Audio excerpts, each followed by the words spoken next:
Black Star Network is here. Hold no punches! I'm real revolutionary right now. Support this man, Black Media. He makes sure that our stories are told. Thank you for being the voice of Black America, Roland. Stay black. I love y'all. All momentum we have now, we have to keep this going. The video looks phenomenal. See, there's a difference between Black Star Network and Black-owned media and something like CNN. You can't be Black-owned media and be scared. It's time to be smart. Bring your eyeballs home. You dig?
Folks, it's Tuesday, May 5th, 2026, coming up on Roland Martin Unfiltered, streaming live on the Black Star Network.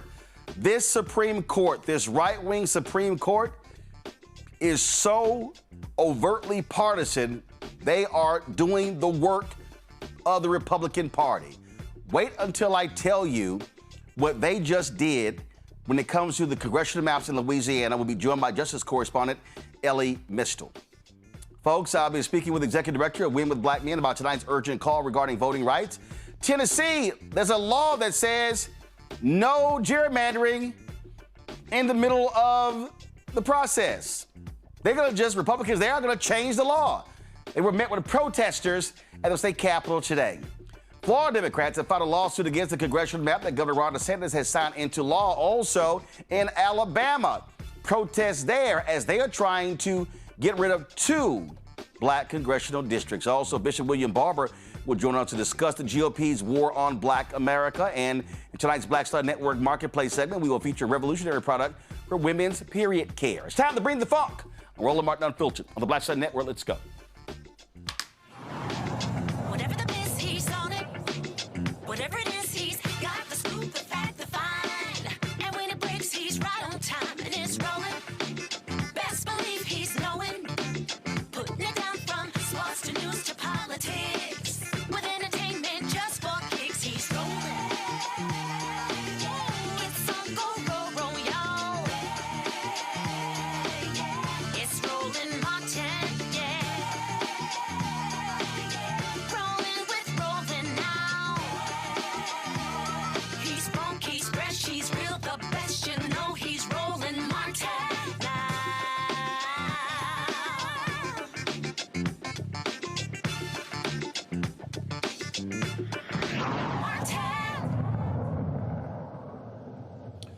So, Supreme Court Chief Justice John Roberts says he doesn't like it when people look at the Supreme Court as being too partisan, saying that people have to respect the court. Well, what they did last night makes it perfectly clear that we should have no respect for this hardcore, right-wing, conservative court. Yeah, the court allowed a recent ruling last week that weakened a crucial part of the Voting Rights Act to take effect sooner than usual. This procedural decision comes shortly after the court ruled that it invalidated Louisiana's congressional map and diminished Section 2 of the Voting Rights Act. Typically, the court waits 32 days before officially issuing its judgment to the lower court. No, they said, we're not even going to wait a week. Last week, Louisiana has requested that the court expedite the process, emphasizing the urgent need to redraw its congressional maps. On Monday, the Supreme Court granted the request. In fact, Supreme Court Justice Samuel Alito decided to take pot shots at Supreme Court Justice Ketanji Brown Jackson. Yeah. The black voters in the Calais case have filed a motion asking the Supreme Court to recall the judgment, stating that they intend to file for a motion for reconsideration. Elie Mystal, Justice Correspondent with The Nation, joins us right now. So, Elie, for people who don't know, explain to them something called the Purcell decision, or the Purcell doctrine, if you will. Yeah, the Purcell principle.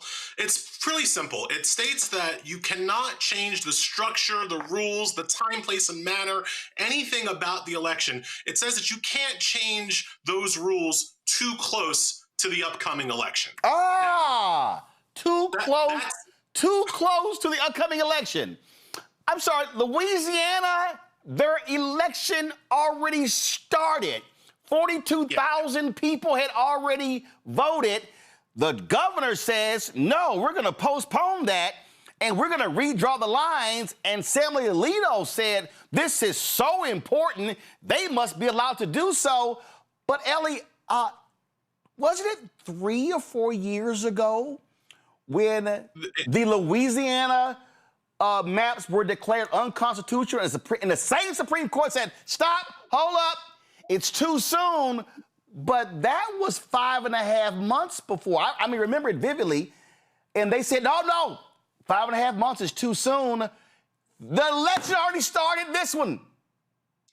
You're absolutely right. And the case was called Allen v. Milligan. It was in Alabama, and Alabama had these racist maps. These racist maps were so racist that even the racists on the Supreme Court were just like, oh, that's a bit too far. But they decided the case in February of 2022. And at that point, these conservatives, including Brett Kavanaugh, said that February 2022 was too close to the November 2022 midterms, and they invoked the Purcell principle. So they forced Alabama to have an election under unconstitutionally racist maps because they only ruled the maps racist in February and the election was in November. So that's the Purcell principle when it comes to restoring black voting rights. But when it comes to taking black voting rights away, apparently it doesn't matter. Apparently May in 2026, ahead of the November 2026 midterm elections, that's not close enough to the election to invoke this principle. So the hypocrisy from these justices is pretty evident. You were saying that the decision regarded a normal 32-day waiting period to reconsider. The reason why Louisiana wanted them to get rid of that period is so they could fast track, so they could move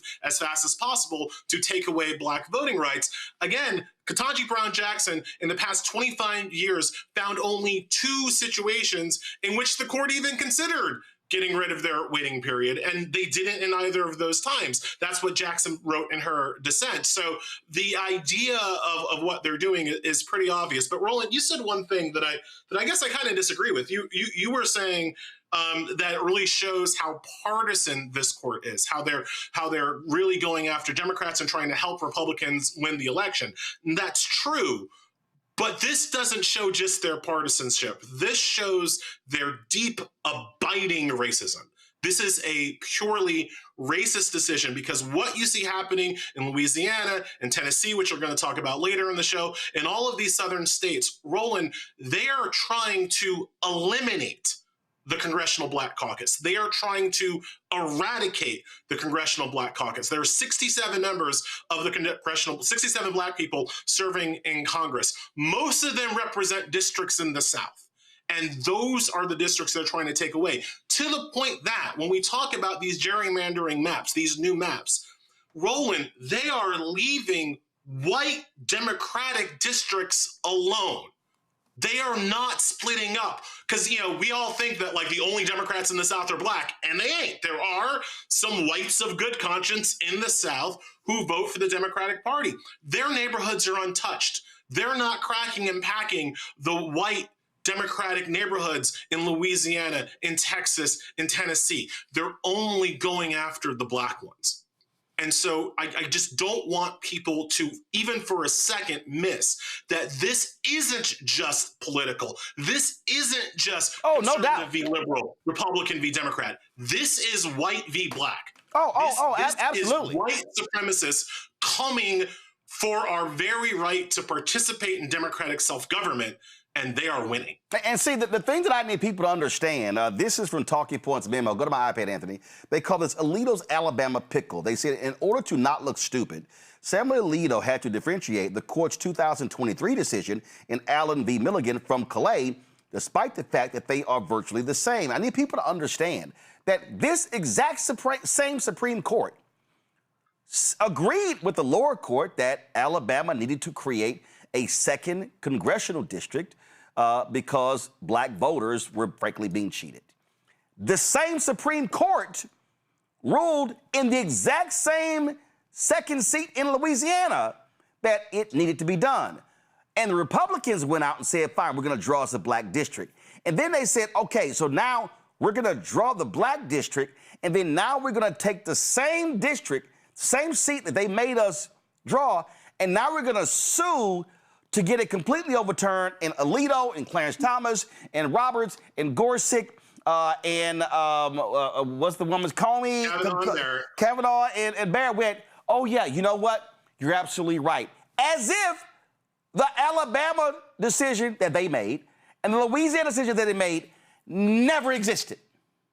Yep. That's what happened. And remember, what the litigants in this, the people suing on behalf of the racists in Louisiana, were a group of white voters who were arguing that they had a constitutional right to over-representation. And I never want people to miss that. White people said that they were being discriminated in Louisiana because of the second majority-minority district in Louisiana, that was discriminating against white rights. Even though white folks only make up 60% of the population of Louisiana, the white folks there were arguing that they had a constitutional right to more representation than they deserve. Right? Whenever we talk about gerrymandering, whenever we talk about voter representation, you never have Black people asking for more than we deserve. You never have Black people asking to be overrepresented. We just want to be counted fairly. But these white folks, they literally are going to the Supreme Court and winning at the Supreme Court on an argument that is based on overrepresentation. Now, in terms of the hypocrisy of the Supreme Court justices, I'll give Sam Alito this. He dissented in the case that you just brought up. He dissented in Allen v. Milligan. Alito's actually not the one that flipped. He's always hated us, as has Clarence Thomas, as has Neil Gorsuch. The people who flipped were media darling John Roberts. It is John Roberts. I was honestly surprised, Roland, when this decision came out, not the ruling. I knew the Supreme Court was going to do racism, but I was surprised that Roberts let Alito write it as opposed to taking his prerogative as Chief Justice to write that decision, because it was a coward move from John Roberts. Because John Roberts is the person that said Alabama's map was unconstitutional back in 2022. And now in the carbon copy exact same situation, John Roberts has changed his mind. Well, he owed it to people to explain to people why he changed his mind. What was different, John? What's the new thing that happened? And he punked out. He punked out like a little coward, and he gave it to his, rabid attack dog, Sam Alito, to write the most awful decision that Alito could think of. And Roberts just signed his name on it, but he never explained why he changed his mind. It was a coward punk move from Roberts. But again, this is this Supreme Court. When I was on your show in 2021 and 2022, begging the Biden administration to do something about court expansion, to expand the number of justices on the Supreme Court, this is why. This is what I was screaming about. Oh, I'm sorry, Elie. You were screaming for Biden and the Democrats to do what the Republicans in Utah did, where the Utah Supreme Court ruled against them and created a Democrat congressional district, and the Republicans said, oh, damn this, we're adding Utah State Supreme Court justices, and the legislature approved it, governor signed it into law. I was begging the Democrats to protect the Voting Rights Act, if for no other reason than out of self-preservation. Right? If you can't do it on the moral grounds and you can't do it on the legal grounds, do it for self-preservation, Democrats. But they didn't. I was begging them to pass the John Lewis Voting Rights Act, which would have restored a lot of the previous issues with the Voting Rights Act that the Republicans had taken away. But, we can't kill the filibuster, so what can we do, Joe Manchin? Was the answer that you got. And so now, to quote Al Gore, we are living in a time of consequences. This is what happens when you let racist Republicans control the Supreme Court. And what that consequence is going to be is the attempted eradication of the Congressional Black Caucus. But I don't want to leave people just with doom and gloom, although I don't have a lot of hope at this moment. I don't want to leave people with only that. Understand, all of these gerrymanders, all of these maps, they're based on a previous idea of voter turnout. They're based on a previous idea of Black voter turnout. They're based on a previous idea of Latino voter turnout, and they're based on an idea of white voter turnout. If Black people, Latino people, and whites of good conscience overwhelmingly turn out, like Obama 2008 numbers turn out, all of these maps fail them.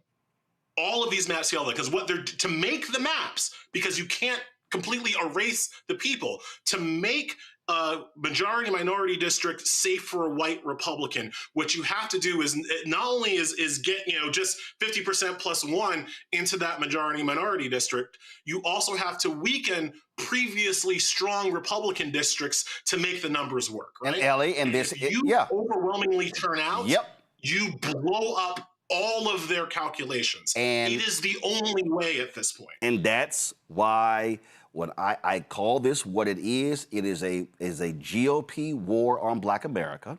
I said last night, this should be Freedom Summer 2026. I walked people through this graphic that I walked through, that what happened, the numbers do not lie. The numbers are very clear. And the reason Republicans are pissed off is because of what happened in 2008. Anthony, go to my iPad. Y'all, it's right here. You see right there, 2008, 2012. The black line, that's black people. The blue line, it's white people. 2008, so y'all, the blue line is black, the black line is white. And you see right here, 2008, 2012, where you have black people outvoted white people. Now, here's the deal. They pissed off Latinos. Latinos are way down here. Latinos were under 50% in 2008. They exceeded 50% in 2020, went back down to 2024. And what I have been saying, point blank, Elie, is that this right here, this graphic right here, white is black, black is blue. If black people turn out in massive numbers, oh, they're screwed. Because you have to move people. If the South Carolina wants to get rid of Clyburn's district, you got to figure out what to do with a lot of black people. If you in Mississippi and you want to get rid of Congressman Benny Thompson's district and make it GOP, you're going to have to get rid of 40% of black people in the state. If you are in Tennessee and you say, oh, we're going to split Tennessee, split Memphis like we did Nashville, well, those black people, they're going to go in somebody else's district. And again, we can torpedo them at every turn. So this is why I'm saying mass voter registration. This is why I am saying every single week in every single city, in every single southern state, there should be town halls, voter citizenship training, walking people through the issues and getting them to understand that we can kick their asses at the ballot box. And it also means in North Carolina, re-elect Anita Earls to the North Carolina Supreme Court. And in 2028, when those 3 Republicans are up on the ballot, take all 3 of them out at the ballot box. It means Georgia. It means Georgia on May 19th, having those 2 candidates. We had one on last night. One name is Miracle, one name is Jen. Elect them to the Georgia Supreme Court. Yo, this is warfare, Elie, and people got to be on warfare footing. It's the only way. I cannot emphasize enough. There is no more legal recourse. The Supreme Court is showing they ass. All right, they are here to bring the hammer of white supremacy. There are no more lawsuits. There's no more. That avenue is functionally closed. And frankly, there are no more candidates, right? Like we can talk all the time we want in the off years about how we need these candidates and that candidates and better candidates and better, and it doesn't matter at this point. All that matters is turnout. And one of the reasons why they gerrymander districts is that they know that people will look at the district they're in and feel like it's hopeless, feel like there's no point, feel like there's no reason to go out and vote, because how can you possibly overcome such a large white majority? But you got to remember, lots of white folks don't vote either. Right? And if you have a better turnout per capita than they do, and you bring friends, white friends along, and you bring Latino and AAPI friends along, like that is how you do it, and that's the only way left. And the last thing I'll say, this, as bad as it is shaping up for 2026 in terms of voter suppression, please understand 2026 is going to end up being our last best chance for voter representation, because all of these gerrymanders, it's only going to get worse in 2028, and it's only going to get worse in 2030 after the next census, when they have a normal redistricting.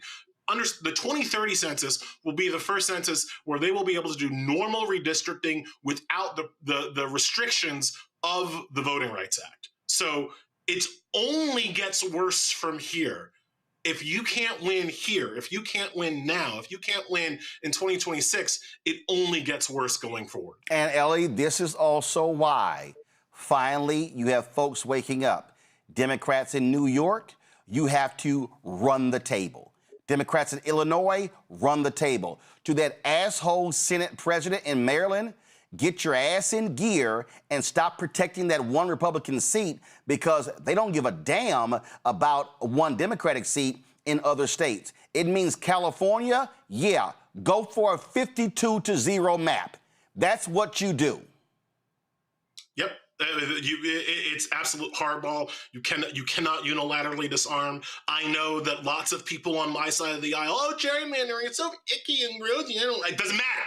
Doesn't matter anymore. Like what they did in Virginia is exactly what you have to do in all of these other states where Democrats do have control. Michigan, like, as you say, Democrats have to run the table in the states that still allow Black voices to be heard, and then you need overwhelming turnout in states where the Black voice is suppressed, and that's your shot. That there is but one play now, and that's the play. Yep, that's it. Elie Mystal, Justice Correspondent. We sure appreciate it, man. Thanks a lot. Thank you so much for having me. All right, folks. If you want to understand how shameful, despicable these people are, this official from Georgia went on Newsmax, and he literally said that I know there's an election going on. I know people are casting ballots. Oh, by the way, early voting has already started in Georgia. The election is in 14 days. It's in 2 weeks. But Congressman Buddy Carter said, I don't care. We should just stop the election and change the maps.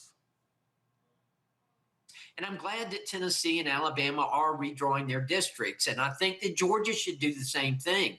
Yes, we have started early voting. And yes, it would be inconvenient. But at the same time, it's never too late to do the right thing. And the right thing is for the governor and for the legislature to call a special session to redistrict so that Georgians will be represented by people who represent their values. We shouldn't have to suffer through the next 2 years just because it's inconvenient to do it now. We need to suspend the House races, and we need to go ahead and redistrict so that the Georgians would be represented in the next 2 years by people who represent their values.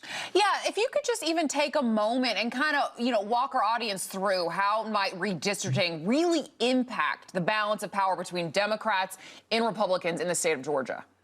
Well, we could potentially pick up 2 to 3 seats in the state of Georgia. And that's important because that could impact the national majority. It actually could be the difference between us going back as Republicans in the majority in the House and going back as in the minority. And that's important.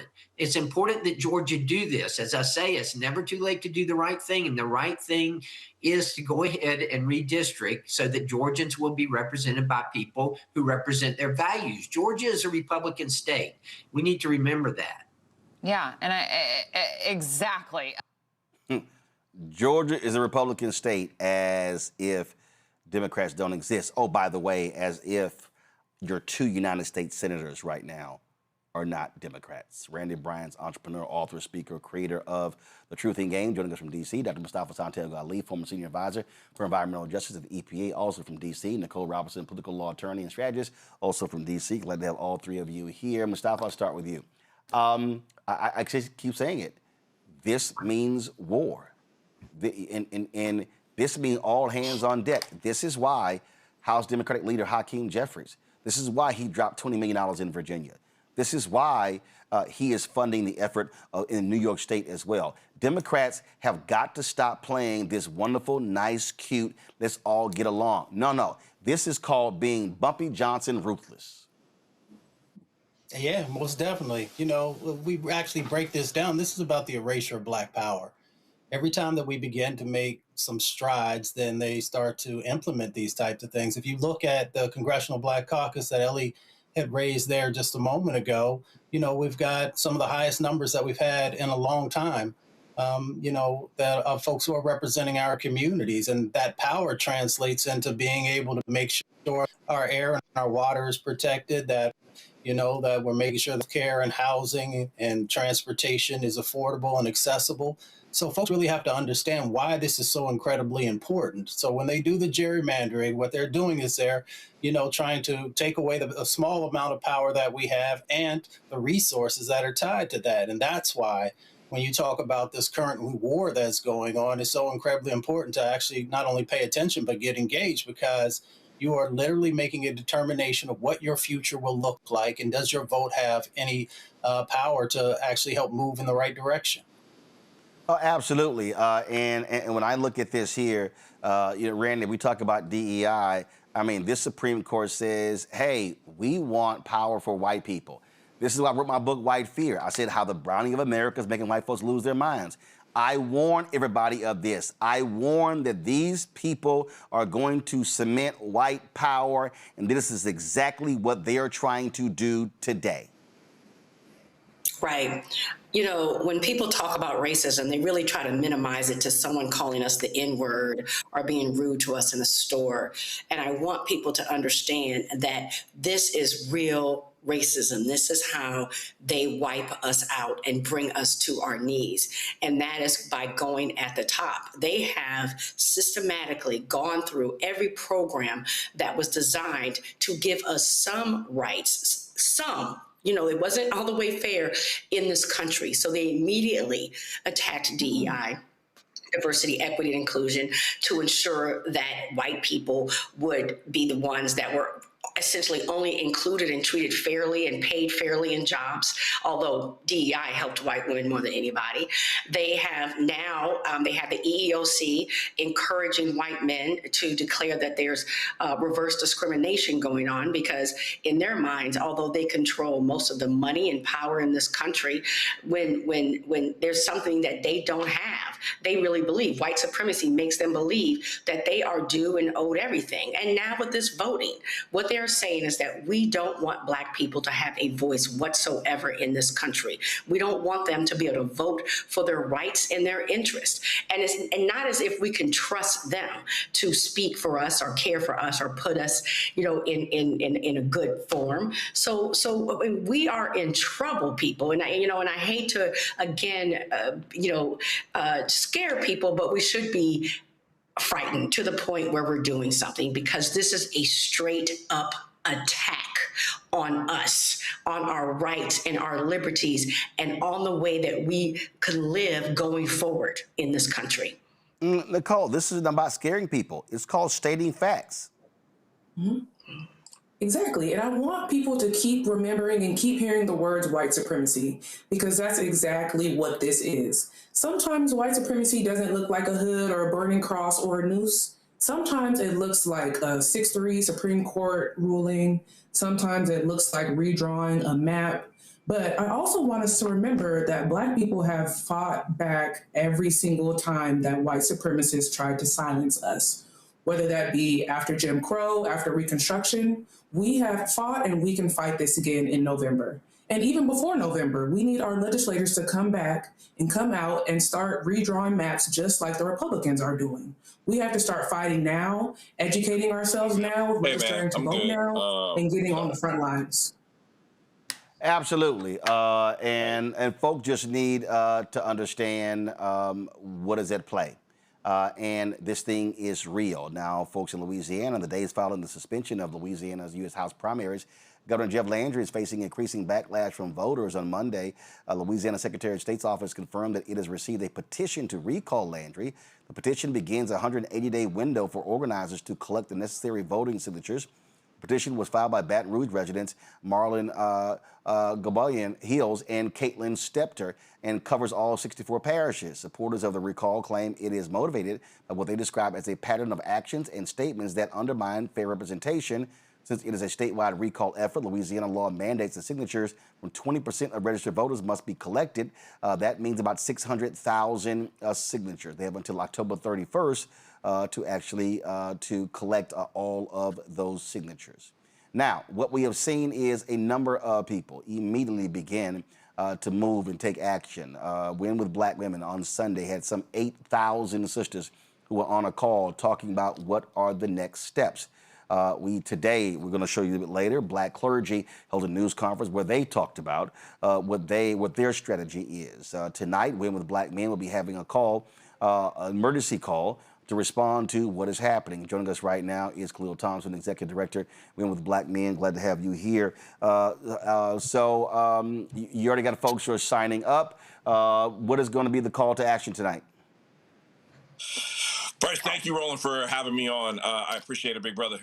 So the call to action is to organize on the ground. I think we were all tired at the end of 2024. We ran through the ticker tape, and we thought we did everything that we could as a Black community. The single largest voting bloc on the Democratic side were Black women. Second to that were Black men. And I think we felt that we carried democracy on our shoulders, and we just didn't see the result turn out the way that we wanted. Not that any of us were complacent in 2025 and we were preparing for this decision, but I think it's woken up a lot of community members, armchair activists who are there to get engaged and get in this fight. So the action is to show up in your state houses, participate in the legislative process.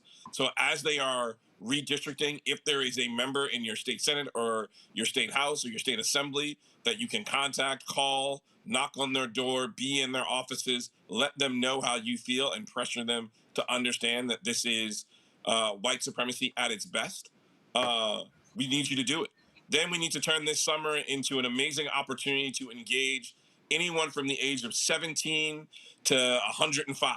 As many African Americans that we can get to understand that knocking on doors, talking to our community members, reaching each other at our fish fries, our family reunions, anything that we can do to make sure that not only are you registered, but you're constantly, unfortunately, going to have to check the voter registration rolls in your community to make sure that you haven't been purged or removed. And then partnering up and tripling your vote. By that, I mean finding 3 other people in your community that can hop in the car and go with you to vote, either in early voting and on election day, or vote by mail if it's still allowed in your jurisdiction. So we need to make sure that this summer we are galvanizing all of our efforts so that everyone in our community is participating. I disagree. I think people were complacent. I think too many people, after the 2024 election, I kept hearing, oh my goodness, I'm tired. We've done so much. And I was like, bullshit. I'm sorry. I'm like, this is what's happening. He got inaugurated. They were executing Project 2025. We're seeing massive cuts left and right. We knew the Louisiana versus Clay decision was coming down. And I was sitting here saying, y'all better get ready for the fight ahead. And I think that was a problem. I think too many of us, too many people took all of 2025 off, and now they're waking up going, oh my God, what's happening? And I'm like, what are you talking about? We were yelling and screaming that this was going to happen. It was coming down. Now people are now trying to move, and I'll be perfectly honest. It was too many Black organizations sitting there on our asses in 2025 and not preparing people for 2026. Now we got to play catch up. Well, let me push back just a little bit. I think some may have sat on the sidelines because that $2 billion that went out the door in 2024 didn't make its way back around. No. I get that. I get the $2 billion from the campaign. But guess what? There were other campaigns.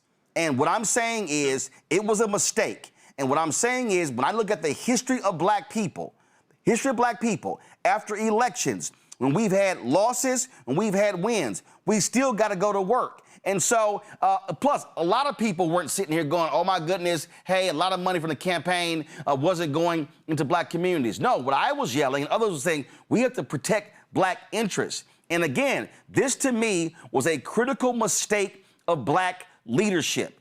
There were people who were just like, oh, my God, I don't know what to do. I mean, look, it took Democrats in Congress 9 months to figure out a coherent message. And so I just think that this is a perfect example where Black leadership has to understand win, lose, or draw, we stay active. It's a 365, 7-day-a-week game that we have to be focused on. And people were saying, I want to do something. Where do I go? And Khalil, I'm just being straight up. A lot of Black groups took off the year and people were saying, what do I do? Now, they now have to get activated, and now we have to rush. It's now May. We got June, July, August, September, October for the election. We got 5 months. That's why I'm saying that's on Black leadership. I can't disagree with you. I know I got dismayed and disheartened when August came around last year, and I leaned back just a little bit. We continued our calls, but only as much as we could in the team that we had here. I don't disagree with you on getting engaged over these next 5 months. So, you know, I'm 100% in it with you, whether it's registering black men in communities. It doesn't matter what side of the aisle you're on, like in terms of fraternity, non-fraternity, blue collar, white collar, or no collar. We're asking you to get out and show up in your communities. So for me, and I'm taking heed from you, our calls at Women Black Men are going to be every Sunday. Every Sunday at 7 p.m., we are going to be galvanizing at least for an hour, bringing black men together, sharing information, whether that's data from polling or focus groups, whether that's Terrence Woodbury or Cornell Belcher or others bringing information to us, or if that's Cameron Trimble and Terrence Green providing what's happening on the digital or the paid media side, or organizers like Cliff Albright and Quentin James, as well, providing insight of what's happening on the ground. We're also going to be highlighting black men who are running for office. So tonight on our call, we have hopefully Charles Booker is going to join, running for U.S. Senate out of Kentucky. We've got Will Colomb, who's running for U.S. Senate out of Mississippi. We've got Chris Jones, who is the Democratic nominee in Arkansas. Mike Blake, who's running for office in New York, for congressional office in New York. And then Robert White, who's also running in D.C. We've got a couple of gubernatorial candidates out of Georgia, Jason Estevez and Michael Thurman. And then there's a couple of gubernatorial candidates coming out of Alabama, Pastor Will Boyd, and I'm blanking on the second one. So our opportunity is to make sure we're highlighting. There's a dynamic brother who's running for U.S. Senate in South Dakota. So we want to make sure the information is getting to the people and then working to make sure we're organizing on the ground. And so our summer activities are going to be making sure we have civic engagement programs running not only throughout the South, but in communities that we want to do our work in.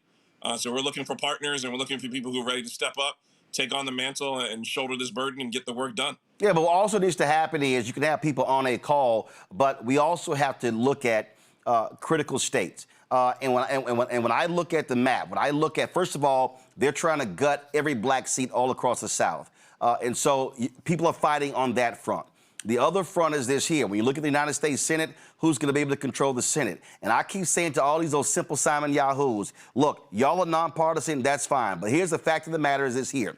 The Republican Party, there's a war on black America and control room. I don't understand why my graphic is not on the damn screen like it was last night.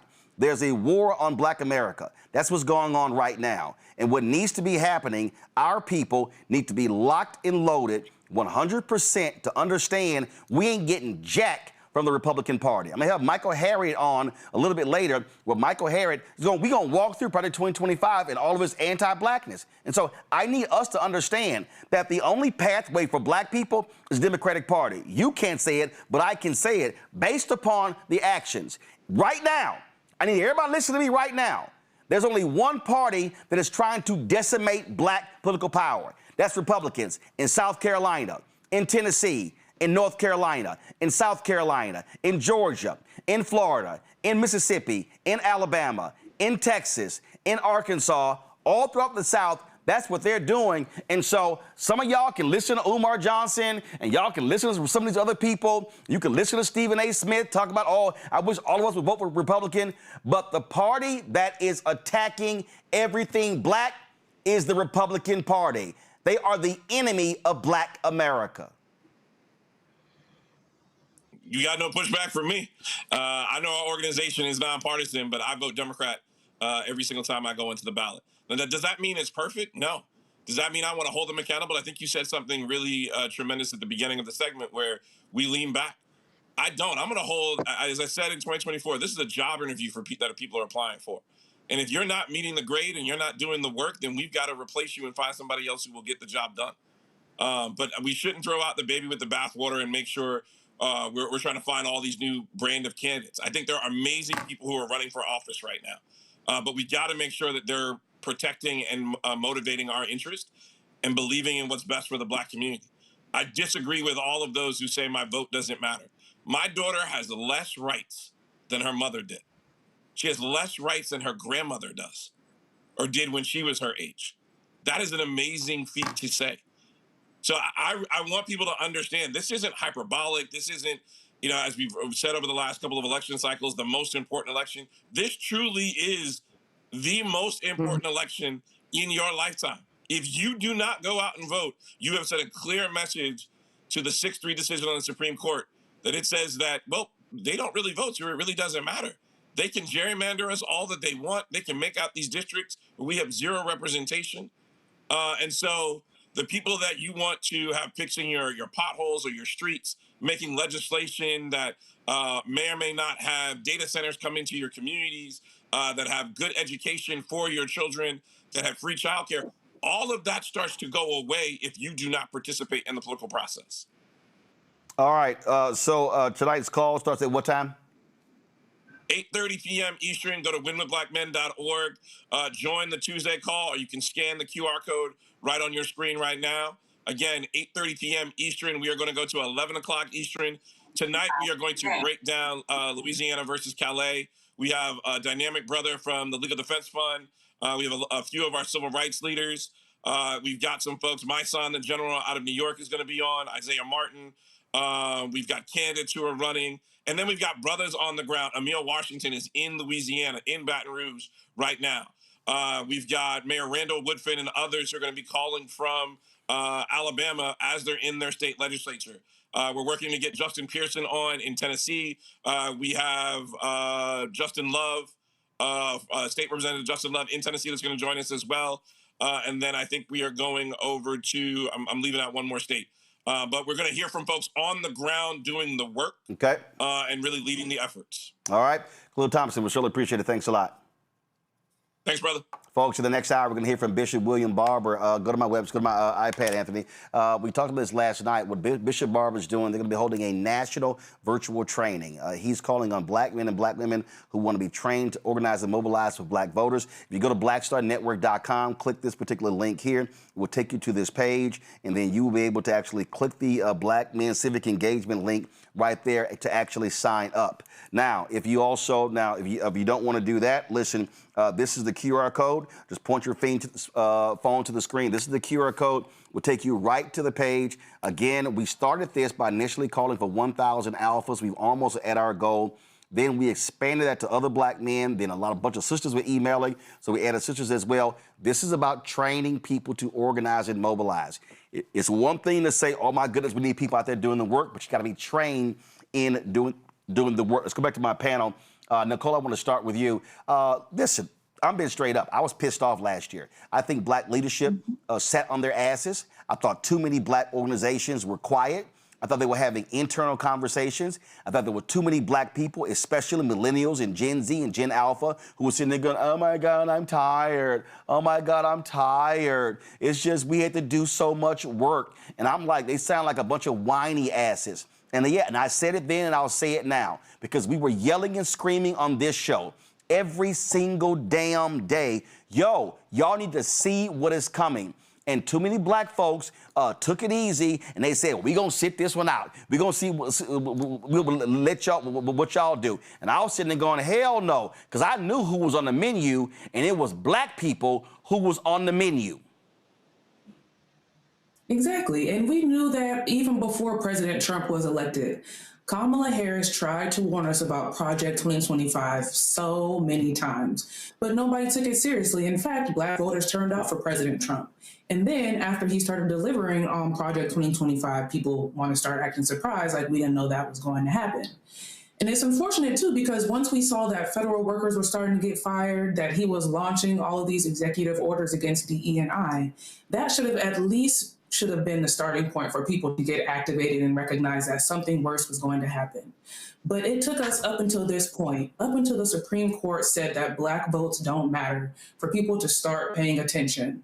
But I mean, my hope for the future is that people stay activated and they don't get distracted by shootings and discussions about ballrooms and all the other things that Trump is trying to distract us with, and that we stay mobilized and get ready for this fight in November. And Randy, here's the deal. What I kept saying to people is, I don't want to hear this crap. They're like, oh man, you should be going there. And then you also had too many Negroes who, man, they calling me a shield. You should say, man, go tell them to kiss your ass. I mean, politics is politics. And when you look at the map, it's real simple. There are two parties in Congress, Democrats and Republicans. There are two United States senators who are registered independents, and knew what they do? They caucus with the Democrats. So I'm like, I'm not sitting here having this philosophical discussion about, because guess what? I ain't seen Jill Stein issue a goddamn statement after the Supreme Court decision with the VRA. We ain't seen her ass. And so this is what I'm talking about. Listen, when I say this is war, this is war. What these people want to do, they want to lock in white power for the next 50 to 100 years. And I need a Gen Z and a Gen Alpha to understand they want Alito and Thomas to retire this year so they can replace them with a Supreme Court justice who's 40 or 42 years. Clarence Thomas this week has hit the mark as the second longest serving Supreme Court justice in American history. He was appointed when I was in college. And so folk need to understand this ain't no game. They know what they're doing, and they are trying to say, yeah, we gonna lock y'all out for another 100 years. Damn what y'all accomplished the last 60. Right. You know, it's like people in the middle of a gunfight when I have a conversation about the legality of guns. We're in the fight. They're shooting us right now. So we cannot have a philosophical conversation about guns. Maybe after we get through this and we survive. And so that is what's been happening right now, is that you have these detractors who are saying, well, I don't believe in the two-party system. And, you know, people like Jill Stein, who we only hear from once every 4 years. Like, where is she? She doesn't show up whatsoever.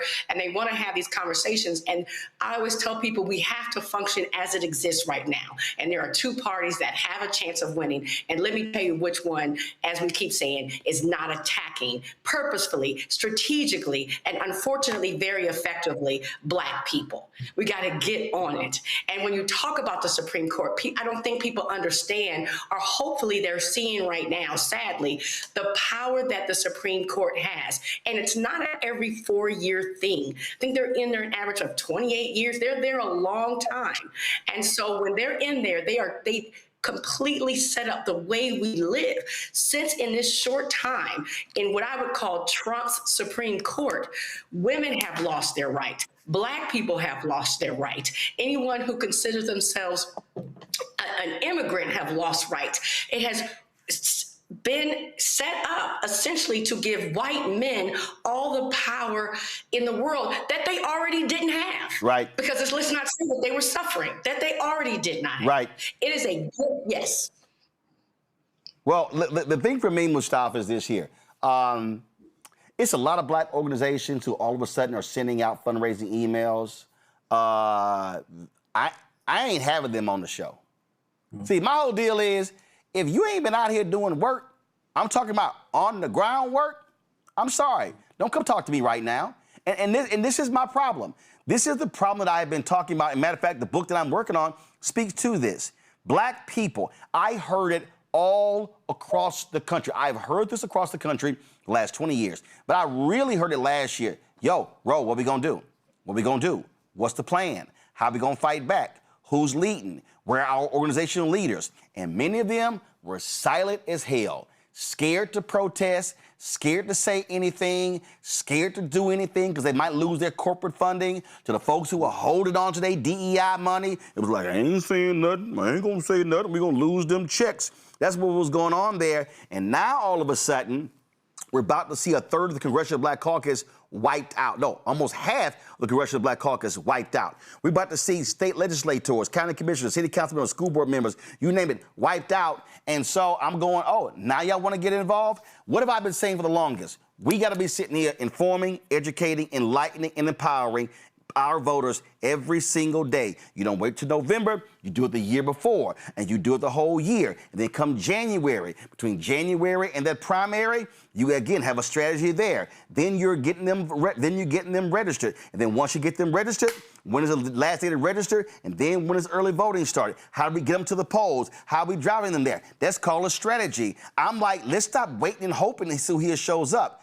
Black people have been saying, where are our leaders and where's the plan? And too many folks been sitting their ass down, chilling, popping their fans, where the fans at, and doing boots on the ground, as opposed to doing the real work.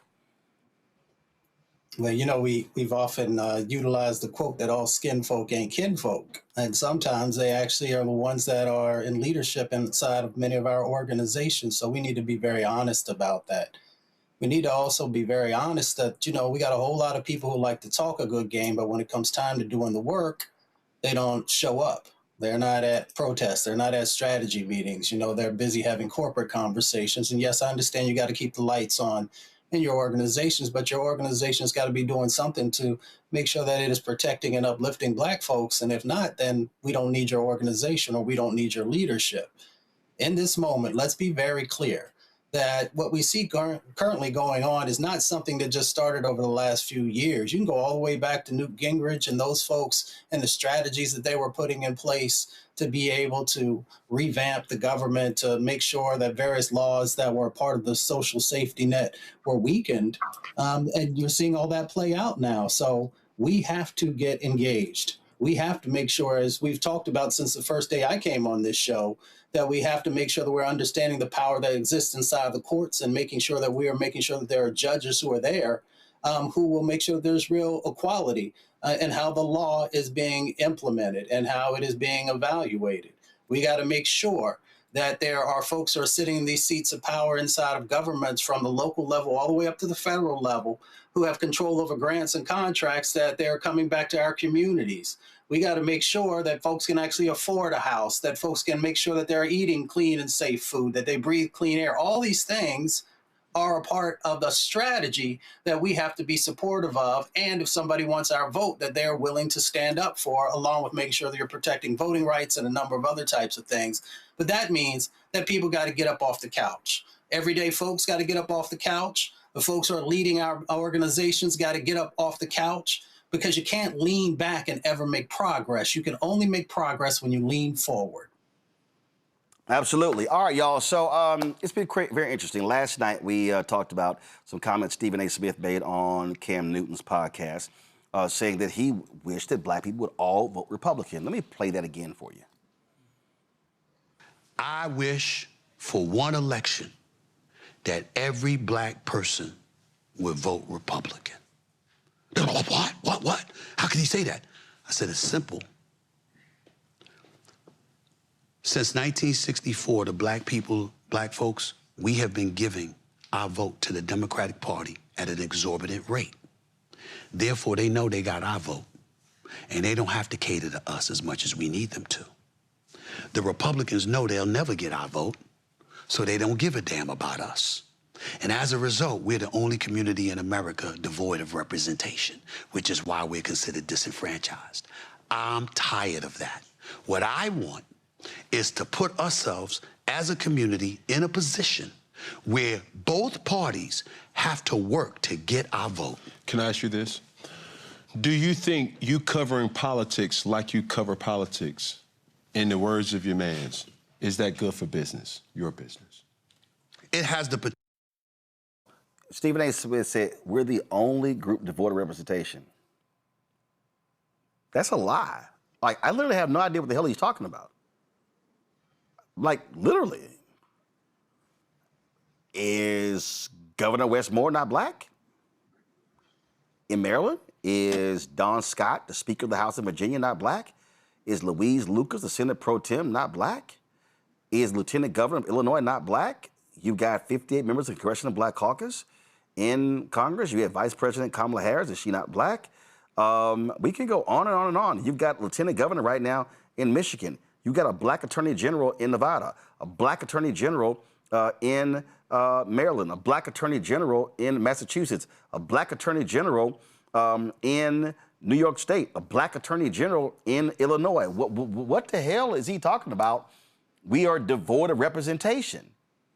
Now, if you're saying that there are 4 Black Republicans, yeah, but guess what? All 4 of them are going to be gone come January.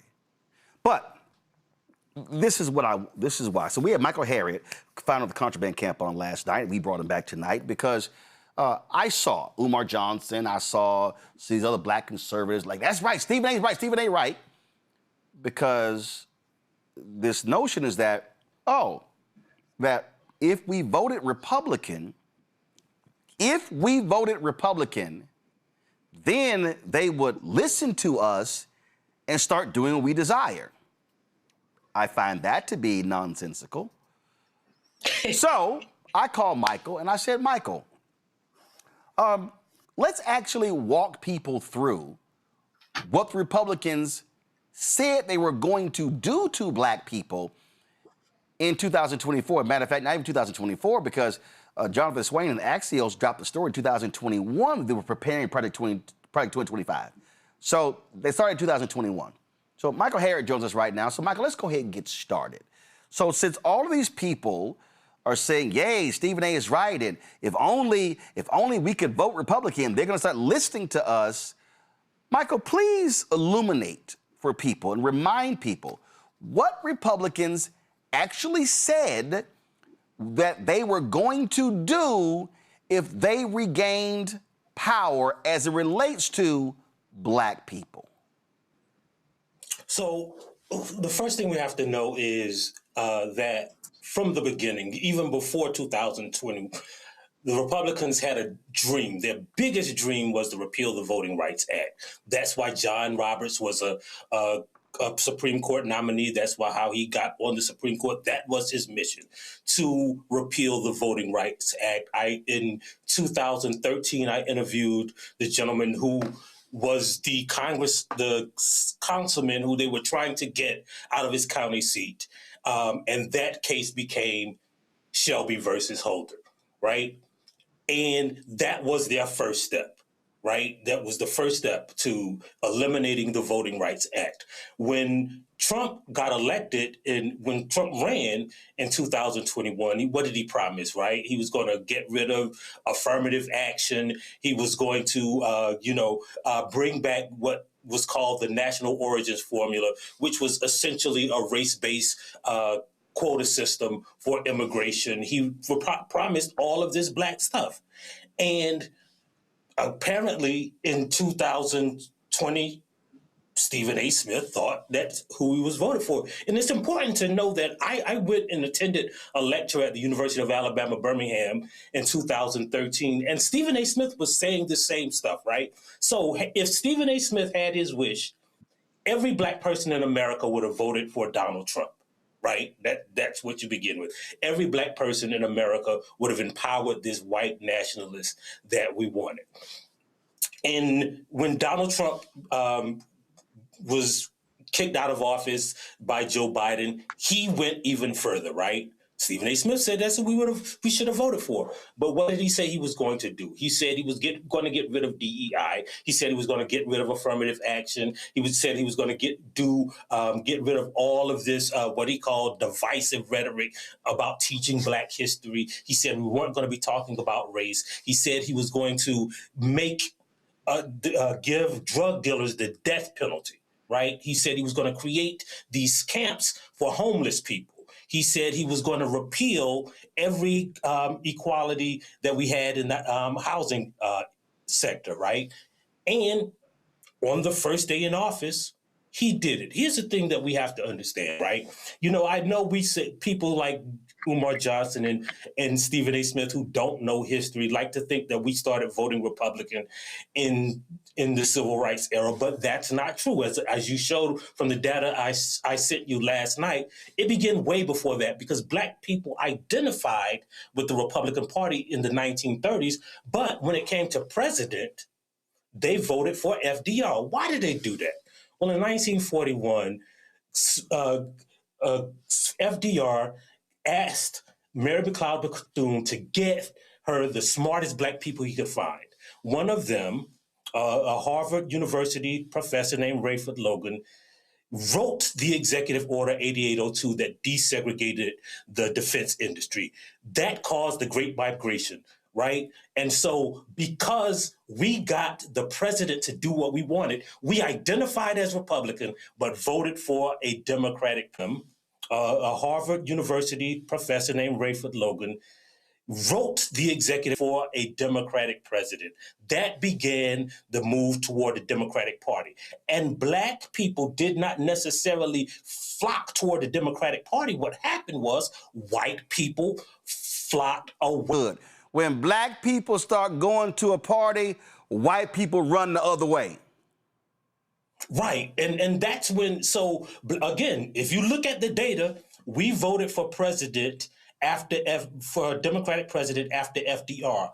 white people began flocking away from the Democratic president. And when George McGovern ran, because he ran on all of these racist dog whistles, right? And then I'm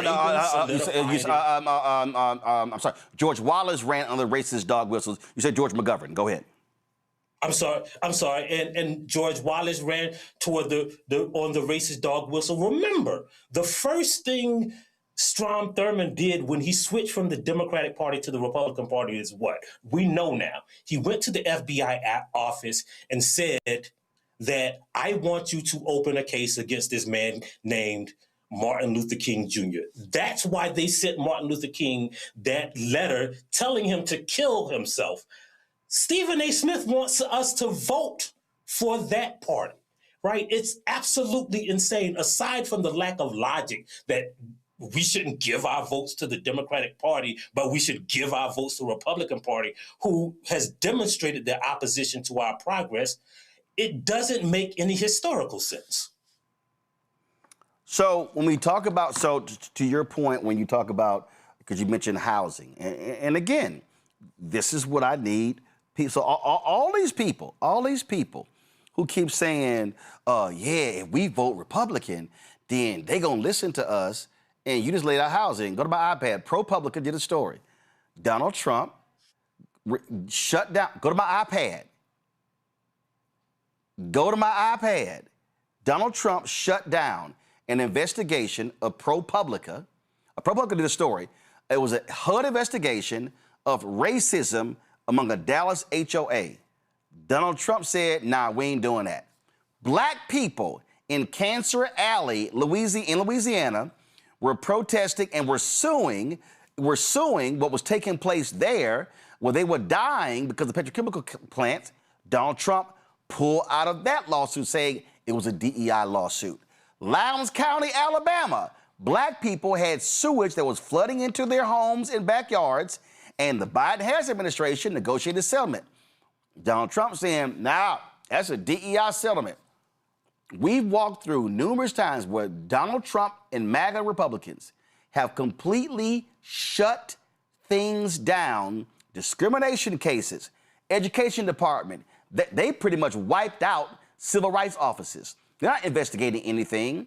The Department of Justice, they're not investigating any police officers of wrongdoing. So I'm just trying to understand, Michael, where these people are coming from when they think that Republicans are going to all of a sudden start embracing a black agenda.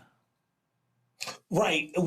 First of all, to what you said, right? You know, I read the entire Project 2025. One of the things that Project 2025 said, and it's broken down by federal agency, right? And what Project 2025 proposed was that he get rid of the Office of Civil Rights in every federal agency. People don't know that there's an Office of Civil Rights, not just in DOJ, but in the HHS. Well, all of that is reflected in his 2027 budget. We published a report today that went line by line through his latest federal budget that he's proposing for 2027. He wants to get rid of the DHS Office of Civil Rights, right? He wants to make Alcatraz spend $1.7 billion to remake Alcatraz into what is essentially a concentration camp, right? He wants to defund black farmers, right? There was a grant that gave $300 million to black farmers who were at risk of losing their land. He has already proposed in his budget to get rid of that program. And he wants to get rid of 49 of those 50 grants. Well, who got the 50th of those grants? A white nonprofit organization, right? And so what we have to understand is not just like the rhetoric of this slick talking sophistry that Stephen A. Smith likes to put on YouTube, right? But we have to understand what the facts are. Right? If those people, if the Republican Party, that white nationalist party, actually wanted to compete for our vote, they could have done it. They talked all last campaign season about how they're going to attract black men, but they didn't demonstrate it with any actual policies, right? It was just something that they said. And so we have to understand the difference between people who just talk about things on the internet like Stephen A. Smith, who is a great entertainer and someone who's actually studied and don't think that they're smarter than my grandmama and our ancestors and all of the Black people who ever lived, who wrote the policies and studied the issues and didn't go on ESPN and talk about sports and the Cowboys, but actually knew history and politics and things that only appear in books. And see, my thing is this here. To me, this segment is not even about Stephen A. I just use this clip. But see, it's a lot of these people who say the same thing. So, oh, you're a liberal slave. You're on the plantation. We ain't got nothing from Democrats in 60 years. They haven't gotten, we've done nothing. It's like, I mean, they can go on and on and on and on. And I sit here and go, okay, can y'all please tell me the 5 issues on a Black agenda that Democrats don't support and Republicans do support? They never are able to do so. So what happens, Michael, is that these are the phrases. Stephen A. used one of them. They pay us lip service. Okay, what does that mean? They ain't done nothing for us. But Michael, here's the crazy thing. It ain't like Black people have been non-critical of Democrats. It ain't like we ain't said y'all ain't doing enough. Like, that's what's so stupid. I ain't running to nobody Black saying, you know, Roland, they've done enough. They have been absolutely amazing. No, the point of politics is to always ask for more. But what gets me is the other side, they ain't done a damn thing. That's the anti-intellectual straw man that they built, right? They said, well, the Democrats don't give us exactly what we want. So, you know, they must not be for Black people. We should leave that party, right? When politics, nobody ever gets what they want, right? Like the anti-intellectual part of that is the assumption that Black people are 100% satisfied with the Democratic Party. When you know, and I know, that we have criticisms of the Democratic Party. They chase after white moderates, right? They sometimes do. They pay us lip service. They don't know how to reach Black voters, right? And those are valid criticisms, right? But just because your house ain't exactly like you want it, right? Like if you got a leak in the roof, you don't burn the house down and say, man, we got to move, right? You try to fix it from inside the house. And that's what Black people have done to the only political representation that they really have a chance at electing in a two-party system. I referenced this the other day. It was always interesting to me. And again, I like to deal in facts. I ain't dealing with emotion. I ain't dealing with drama. I'm not dealing with people who just sort of just throw BS out there. And the first time Trump was there, I was very clear. One of the first things that Republicans did was they overturned, and Trump signed it into law, they overturned what Obama did to stop discrimination in auto lending. And this actually happened, y'all, because I was looking for it last night and I finally found it. This happened on the floor of the United States House, and this is actually where Reclaim My Time originated. I need y'all to listen. Make sure that we're making America great every day in every way. And the best way to do that is to stop talking about discrimination and start talking about the nation. We're coming together as a people in spite of what you say. Thank you, gentlemen. I yield back. Gentleman's time has expired. Members are reminded to address their remarks to the chair. The gentleman from Texas reserves, the gentlelady from California. Thank you very much. The gentleman, Mr. Kelly, please do not leave because I want you to know that I am more offended as an African-American woman than you will ever be. And this business about making America great again, it is your president that's dividing this country. And don't talk to me about the fact that we don't understand what happens on the automobile. No, I will not yield. No, I will not yield. Okay. Don't tell me that we don't understand. That's the attitude that's been given toward women time and time again. The gentlelady will suspend. The chair wishes to remind all members that they are to address their remarks to the chair. I Gentlelady will respect the continue. chair, but don't stop me in the middle when you didn't stop him in the middle. And so I shall continue. Don't you dare talk to me like that and think that somehow women don't understand what goes on the floor of automobile dealers. Minded to direct her remarks to the chair. The gentlelady will continue in I order. will continue to do that. However, I don't appreciate that you did not interrupt him when he was making those outrageous remarks about him knowing more about discrimination than I know about discrimination.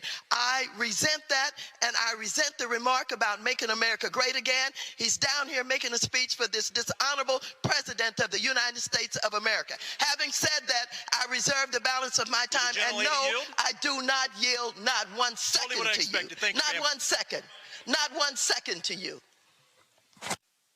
So here's the question, Michael. Why in the hell would I, as a black man, give my vote to a party that wants to get rid of laws that fight discrimination in auto lending? Why in the hell would I do that? Why in the hell, after 10 black people were gunned down by a white supremacist at a grocery store in Buffalo, New York, and Jamal Bowen, then congressman, introduces a resolution condemning white supremacy, and not one Republican supported it, why in the hell would I give them my vote? Well, here's a better question, Roland. When they were arguing about that, right, that Obama-era policy, how did that get into law if the Democratic Party only pays us lip service? When Trump repealed 48 Obama-era policies on his first day as president, how did those policies get into effect if the Democratic Party only pays us lip service? When he repealed Executive Order 8802, which is written by a black man, how did it get into law if the party only pays us lip service? If the party only paid us lip service, then how did Obama file suit, his DOJ filed suit against every major lending institution for discrimination in America? If they only paid us lip service, then how did we get the dear colleague letter on the from the Department of Education warning school districts that, hey, we're going to sue you if you keep disproportionately punishing black kids? Like, if they only pay us lip service, if they don't do anything for black people, why do they got to repeal the laws, right? Like, where did the laws magically come from if the party only pays us lip service? Yeah, and the other thing is this here, this is what I would love. And again, I would love for Stephen A. or Umar or any black conservative, what's that silly Negro, Vince Ellison, whatever his name is. I would love for any of them,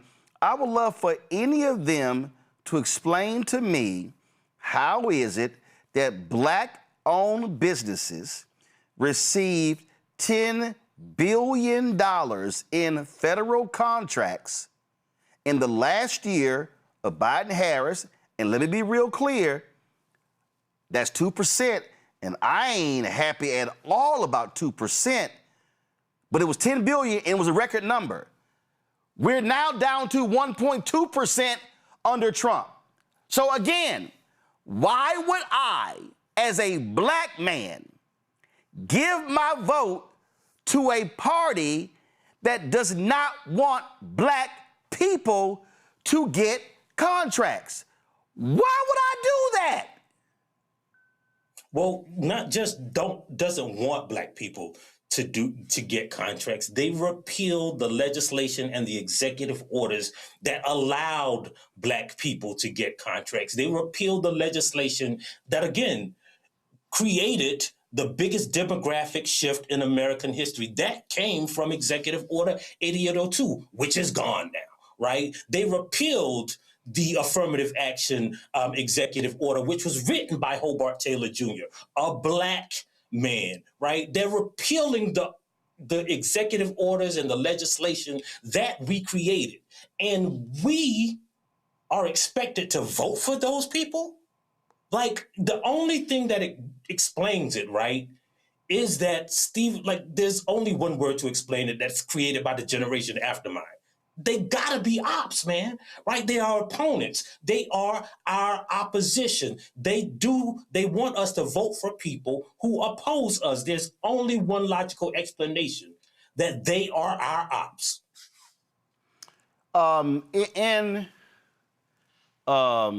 Let me just get it. Y'all stay right there. In my studio, I'm gonna need y'all to put this back on the wall when I'm done.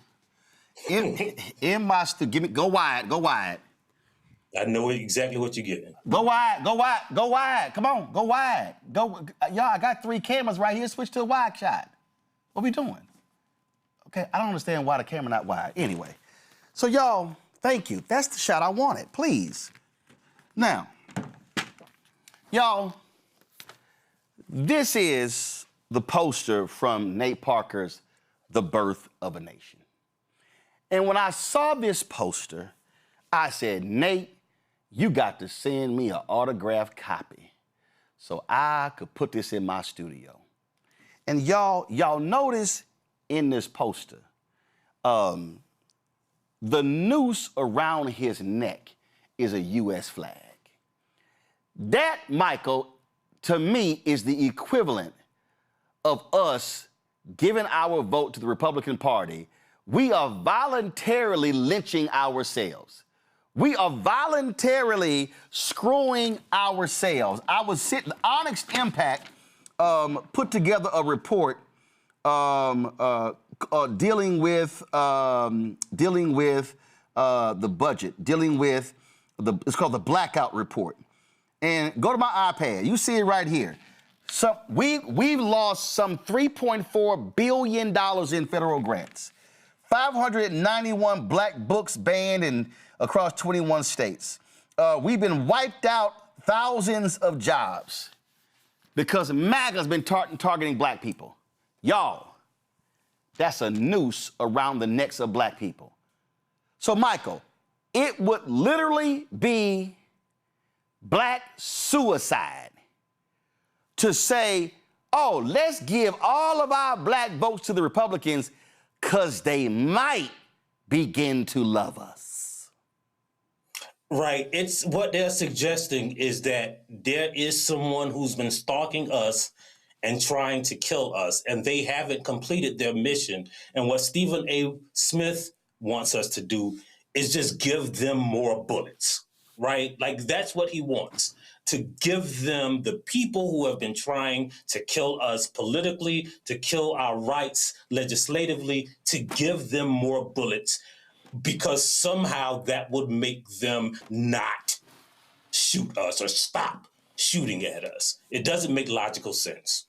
It doesn't make logical sense, and there's no way in hell I would tell anybody that should happen. Michael Harriot, Contraband Camp. Go to my iPad, y'all. Please read this piece on Contraband Camp. A wish list for white supremacy. 7 ways Trump's 2027 budget will hurt black America. Y'all take a look. Please also support Contraband Camp. You can subscribe. You can also donate. And so please go to contrabandcamp.com, contrabandcamp.com. Y'all, today, Black Enterprise announced they were laying off their 15 freelancers. Listen, we are losing black-owned media left and right. It ain't a lot of folk doing the work that we do. So what we do here at Black Star Network, what we do, what Contraband Camp does, and so we got to be supporting black-owned media and all that we do. Michael, we appreciate it. Thanks a lot. Thanks for having me. I'm going back to my panel here. I mean, Mustafa, we got to be some damn fools to sit here and listen to these yahoos say some of the most ridiculous things when, again, I don't wake up a Democrat. Let me be real clear. I have never in my life called myself a Democrat, a Republican, or even an independent. I call myself black. And I would be outside of my damn mind if I decided to say, yeah, let me go ahead and stand with the people who are doing all they can to screw over black folk all across this country. Yeah, I mean, I'm right there with you. I always say I vote for who cares about my community and is willing to make sure the words are translated into real action. Yeah, Mustafa, you are a big time this right here. You are a big-time environmentalist. Why in the hell would you, as a big-time environmentalist, as a black man and environmentalist, give your vote to a party that stands against everything you believe in as an environmentalist? I wouldn't. Everybody knows that. I stand on that all the time. You know, I was just going to say that many of these folks who you have identified today who are asking people to give consideration in voting for the Republican Party, I would ask them to actually go with myself or a number of other folks to real communities who are actually barely hanging on, and in many instances, their lives have been shortened because of the impacts that are going on inside of their communities, the poison that's being pumped into their veins, into their lungs, into their bodies, into the babies that are coming, into this next generation. And that's the thing that just baffles me, is that we get people who come on TV, who come on these platforms, who've never spent any time in community and seen exactly what is going on, where people are getting cancers and they're getting liver and kidney diseases and all these different types of things that are currently going on. And that's why I say that I give my vote to somebody who's willing to actually work on those issues, somebody who's willing to put the dollars back into community where we've been under-resourced for decades upon decades. And that's what we have to get to, is because these people will make these broad statements, but they don't talk about Black maternal health and what's actually going on in our communities and who's been willing to make the funding that's necessary for us to begin to make some gains in that area. They don't talk about what's going on with Black farmers and how we have less and less land, and that means we get less and less fresh food. They don't talk about what's going on in the grocery store because they're so far removed from what's actually going on in Black communities. I mean, that's why I say you have to earn my vote, and that means that you have to put real action with the words that are coming out of your mouth. Nicole, you are a lawyer. Why in the hell would you, as a lawyer, give your vote to a party who right now won't prosecute a single cop for wrongdoing? You had a jury in Los Angeles convict a former deputy sheriff of beating a woman who was recording, and Donald Trump's U.S. attorney came in, did a post-conviction plea deal, took it from a felony to a misdemeanor. When Donald Trump got sworn in, one of the first things that he did was give a pardon to 2 cops in D.C. who chased down a Black kid who was killed, and they were chasing him unnecessarily. They were convicted by a jury. Donald Trump pardoned them. Donald Trump has attacked law firms that have opposed him and then tried to force him to sign awful deals. Why would you, as a Black attorney, vote for those fools? And this is the same party that's supposed to be tough on crime and all about law and order. The only time they care about crime and law and order is when it's used to hurt Black people. We see this party advocating for the prison industrial complex, even if they don't want to call it that. They want us in jail. They want us in change. They want to bring back Jim Crow. And honestly, Roland, at this point, I think Stephen A. Smith might be a plant by the Trump administration or something, because what is he talking about? I know that he cannot point to one Republican policy or one Republican candidate that would do anything helpful for Black people. And this rhetoric is especially dangerous right now when we're sitting here almost about to be back in Jim Crow because of what the Supreme Court and Trump and his Klan members are doing.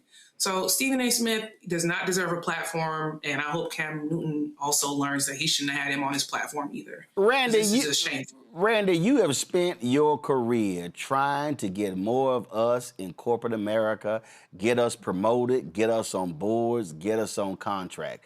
Why in the hell would you, as a Black woman who has fought in the DEI space, give your vote to a party that despises diversity, equity, inclusion, that wants to have more white men in power, that does not want to see us get contracts, that does not want to see us sit on boards of directors? Why in the hell would you do that?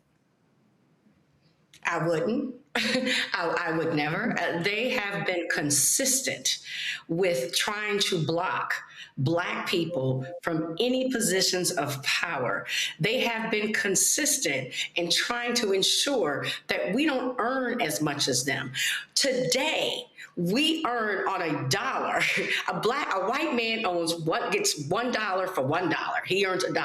Whereas a Black man will get 80 cents of that. A Black woman, 60 something cents of that. We don't even earn what they earn. And what people need to understand is that's purposeful. For doing these same exact jobs, they have actively worked against us. This is not a neutral party, and then maybe the Democrats do a little bit more. This is a party that has dedicated themselves to actively ensuring that we can barely function in this country. It has been an absolute fight.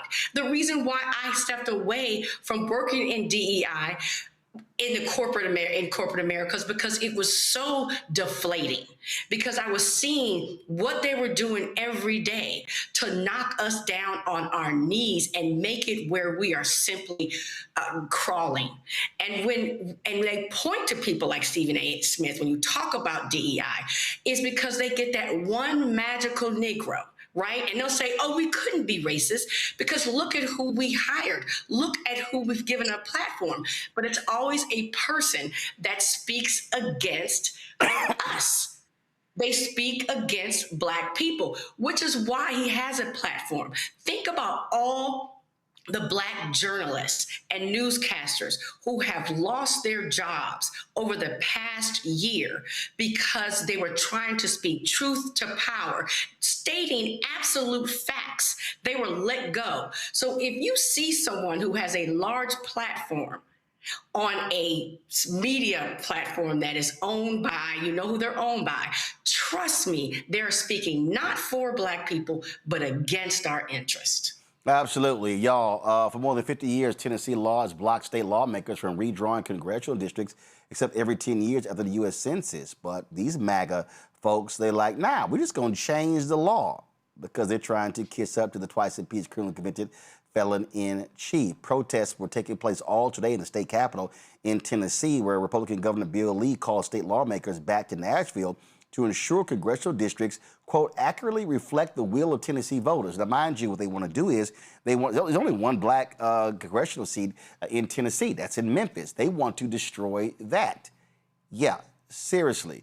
Listen to what took place today in Tennessee.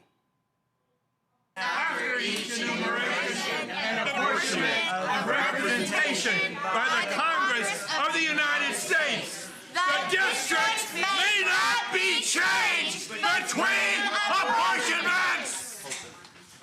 Are you saying they're breaking the law today? Is that what you're Of course. Was there ever a doubt? A bill that will break this law. Can I see the law? Constitution, Article 1, Thank you. Section 1. That all power is inherent in the people, and all free governments are founded on their authority and instituted for their peace, safety, and happiness, for the advancement of those ends they have at all times an unalienable and indefeasible right to alter, reform, or abolish the government in such manner as they may think proper. So they get to break the Article law? 1, Section 2. Does it matter that they break the law? Does it matter? So again, folks, they got a law. Republicans like, oh, hell no, we're just going to change the law. That's what's going on, folks. We have to have mass mobilization, mass action against these folks. That's what Bishop William Barber, the Repairs of the Breach, Poor People's Campaign, has been talking about, calling for a number of years. Bishop Barber joins us right now. Bishop, we've been laying out, this is an absolute war on Black America. You've been talking about fusion politics. It was a lot of white folks sitting there in Tennessee. This is where white folks of conscience, Latinos, Asian Americans, Native Americans need to understand, hey, it ain't just us. Republicans in Florida, they wiping out Latino districts. They wiping out Latino voters. And so if they think this is only us, they coming for y'all too. Look, you better believe it. For that tactic, Roland, that you just saw that reading the Constitution is something we train people how to do. in the Poor People's Campaign with Repairs of Breach, I saw some of my folk there, and it needs to be even more diverse.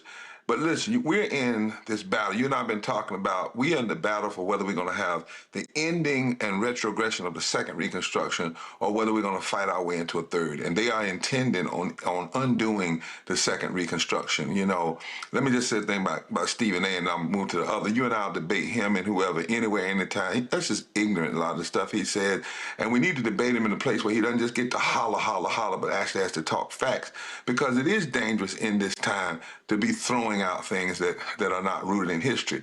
Do you know, in your audience, that here are some things that if we had not had a diverse Congress because of the Voting Rights Act, here are things that would not have ever existed. The American Rescue Plan that put $1.9 trillion in economic relief to combat COVID would not have passed without a diverse coalition. Infrastructure, investment in jobs, 1.2 million infrastructure. When you talk about this is hurting black, white, and everybody when they want to roll back these laws, the Inflation Reduction Act would not have passed. CHIPS and Science Act that put $52 billion in not only semiconductors, I know it's a little technical, but in research to make sure that our communities are not left behind would not have passed. The Affordable Care Act would not have passed. All of these things passed, and many others, Roland, only because of the gains of the second Reconstruction and only because we had a diverse Congress where the Black Congressional Caucus was able to be the conscience of the nation and vote and make sure that things were done. Now, here's one other thing, though, Roland, and you know we talk real. I think that right now, too, we have to have what we call an AI moment in the Bible. In Joshua, when Joshua lost the battle, God said, check your camp out. Boom. It's not your enemy. You check your camp. Now, I'm going to say this. People are going to get pissed off, but that's all right. Anybody, black or white, in the Congressional Caucus, Civil Rights Organization, whatever, that did not join us in 2020 when we said, demand that the only way we pass COVID relief, particularly the corporation part of it, is to pass the John Lewis Voting Rights Act law and living wages simultaneously. There were people that turned away from that, told people not to mobilize, said we'll come back to it. We'll give Manchin what he wanted out of Tennessee. Manchin promised us he was going to do something. And we knew it was a lie then. And there's got to be some repentance. I'm not saying we're going to beat up on folk forever, but we got to own some of this stuff is of our own doing as well. Yeah. Now, once we do that, Roland, we can't have no 45% turnout no more in the black community. No more. We just can't. We can't have the remaining majority black districts that are still existing. You have to run like you are losing. You have to turn up the vote and turn out the vote. We can't have 60% or 50% of our people staying home. Never again. We need 10 years of massive mobilization in the black community. And every politician that comes before us, particularly the Democrats, we need to say, if you get our votes and we give you a majority in the House and in the Senate, what are you going to do in the first 50 days? 50 days. And the first thing has to be a brand new, restored Voting Rights Act that fits this moment. And if necessary, do what Franklin Delano Roosevelt threatened to do, and that is win the presidency and then expand the Supreme Court. Otherwise, we just whistling Dixie. Yeah, I mean, I think what happened, and let's just be real clear, Bishop, you had a whole bunch of civil rights groups who were trying to play it safe, who were inside sitting at the table, did not want to put external pressure on Biden, Harris, and on the Congress. And it was like, no, we good. And this is the mistakes the Democrats made with Roe v. Wade. They've now made it with the Voting Rights Act. They were like, oh, no. That's settled law. The Supreme Court is not going to roll those things back. What this Supreme Court is saying is, we the end. Can't nobody tell us what to do. We got supreme power, and we about to use it the way we see fit. And we will ignore our own precedent, do what the hell we want to do to achieve the outcome that we want to achieve, which is align with a right-wing conservative Republican Party. That's right. Because they know the demographics, Roland, you've talked about this, are shifting so fast population-wise. The only way you can hold on to power in the next 10, 15 years is to cheat. And this has been something that's been going on. We could have fixed the Voting Rights Act ever since June 25th, 2013. That was Obama. Obama was there. That's right. That's exactly right. Obama, then Biden, then Congress. And anybody, I don't care who it is, a congressional leader, a whip, who said to folks, hold off, back up. I remember we went to Tennessee, put 1,000 people in front of Manchin's office, and white and black, to challenge him to do what he promised John Lewis on his deathbed. And he told our folk, I've been assured from other groups that I don't have to go along with your pressure, and they're gonna be okay with the vote on the COVID relief for corporations. You know, he wanted some for his sludge plant or something up in West Virginia, and then he promised he would come back and vote for the Voting Rights Act, and there was never a comeback, because we never should have let him off the hook. After the 2020 election, COVID relief, living wages, and the Voting Rights Act should have been the top 3 actions on the table and should have been done in the first 100 days of that new administration.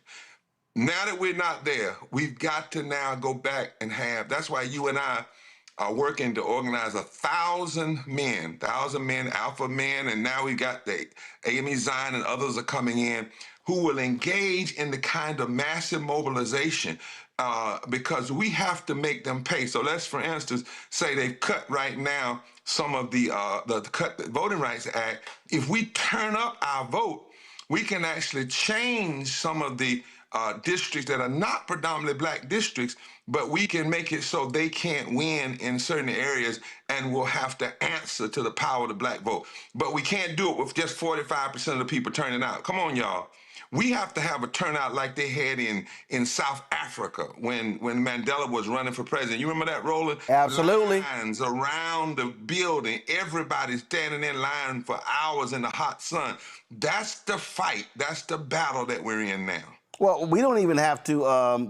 Go there. When I was in Mound Bayou, Mississippi on Friday, and that was a photo. I took a photo of it, and that was a photo that they had, and it was at a voter event.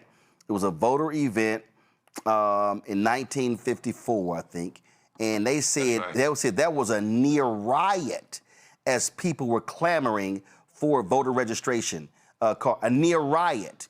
I talked about when I went to the National Civil Rights Museum in Memphis, and there's a sign, and I thought I took a picture of it. I'm gonna try to find it, where a young sister said, "All I want," and for all y'all black people doing all these extravagant ass prom stuff, this is what it said: "All I want for my 18th birthday is a voter registration card." That's what we got to get back to. That's right. That you and we voting for our lives. You've been saying it. I know Rachel Maddow put it up there last night, but you've been saying it for years. We are in a battle. We're in a war. You got to vote for your life. You actually have to get, pissed off.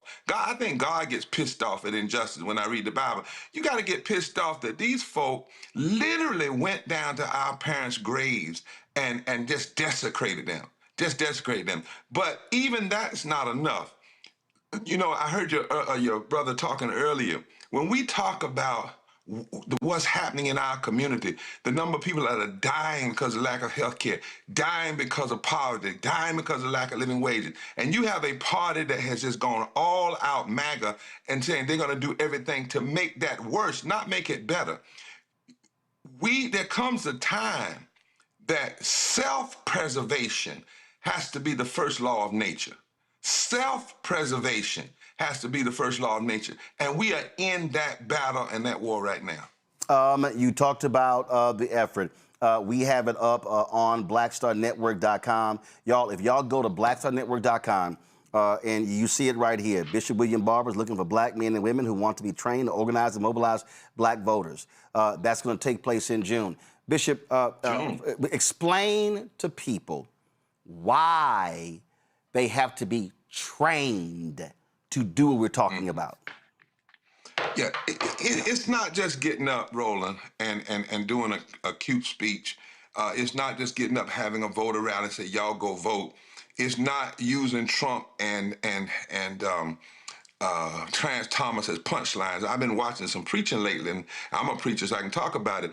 And brothers and sisters, I get the punchline, but if you're not organizing your church and then 2 miles around your church and then 5 miles around that 2 mile, if you're not really doing micro-organizing, really understanding the power of the vote, there are places, Roland, that, and this is why you have to be trained, where out of say 800,000 black people who didn't vote, just 10% of that would change everything.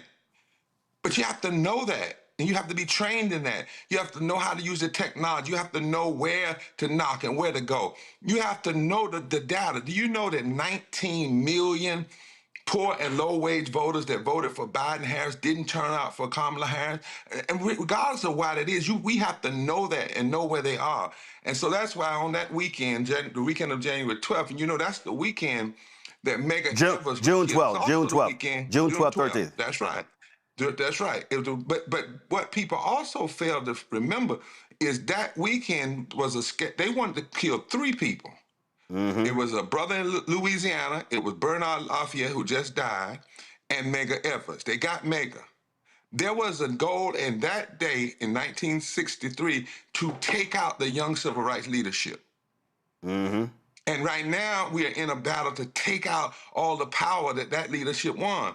And so what we're saying is on that day, and on the same day that Kennedy announced he was going to fight for the Civil Rights Act, we have to grab that moment because we're watching the undoing. And folk have to be strategically trained on how to use the technology, how to do door knocking, how to be strategic, how to work the percentages. It's not always about, well, we're just going to get 100% of the people to vote. That's not how you do it. You really need to be technical. For instance, I can tell you right now, Roland, in North Carolina, we need 1,830 votes per county to overcome the margin of victory that Trump had in 2024. That's the kind of specificity that we have to have and then go after where we can find those votes. Well, to your point, Isaac Hayes, III, posted this on social a couple of days ago. You talk about data. You see it right here. He said, eligible black Georgians who didn't vote. 2018 governor's race decided by 54,723 votes, 900,000 and 1.1 million black folks. Eligible black folks didn't vote. In 2022, 191,000. He said, if we show up, we win. Same thing, 2024.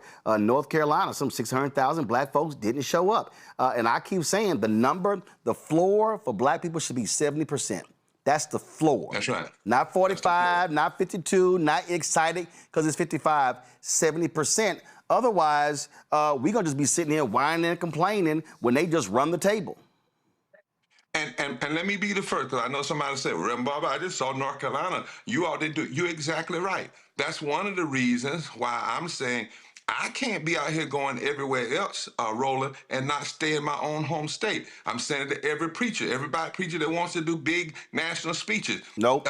If you're not organizing your church, then you have no credibility to do that. If you're not organizing your community, you have no credibility to do that. So it is time for us to take these numbers. And as you said, not just say if we show up, we win, then talk about how we show up. How do we turn loose every van, every bus, every person, use every phone, every cell phone? You know, I used to say it like this, Roland, if Harriet Tubman could get 700 people out of slavery, and she never had anything, email, Black Star Network, cell phone, car, none of that. If she could do that, then we must do more. So I wrote this to you the other day, and I want to say it on the air. What I believe, it's past time to act like we're in a war. a battle against forces of racism and injustice and authoritarianism all at the same time.